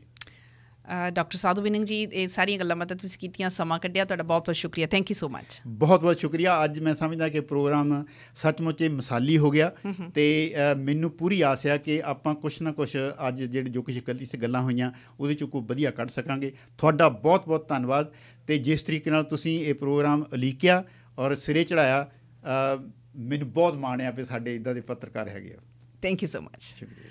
ਅੱਜ ਦੇ ਇਸ ਪ੍ਰੋਗਰਾਮ ਦੇ ਵਿੱਚ ਇੰਨੀਆਂ ਹੀ ਗੱਲਾਂ ਬਾਤਾਂ। ਕੋਈ ਫੀਡਬੈਕ ਦੇਣੀ ਹੋਵੇ, navjot@sherpunjabradio.ca 'ਤੇ ਤੁਸੀਂ ਮੈਨੂੰ ਈਮੇਲ ਕਰ ਸਕਦੇ ਹੋ।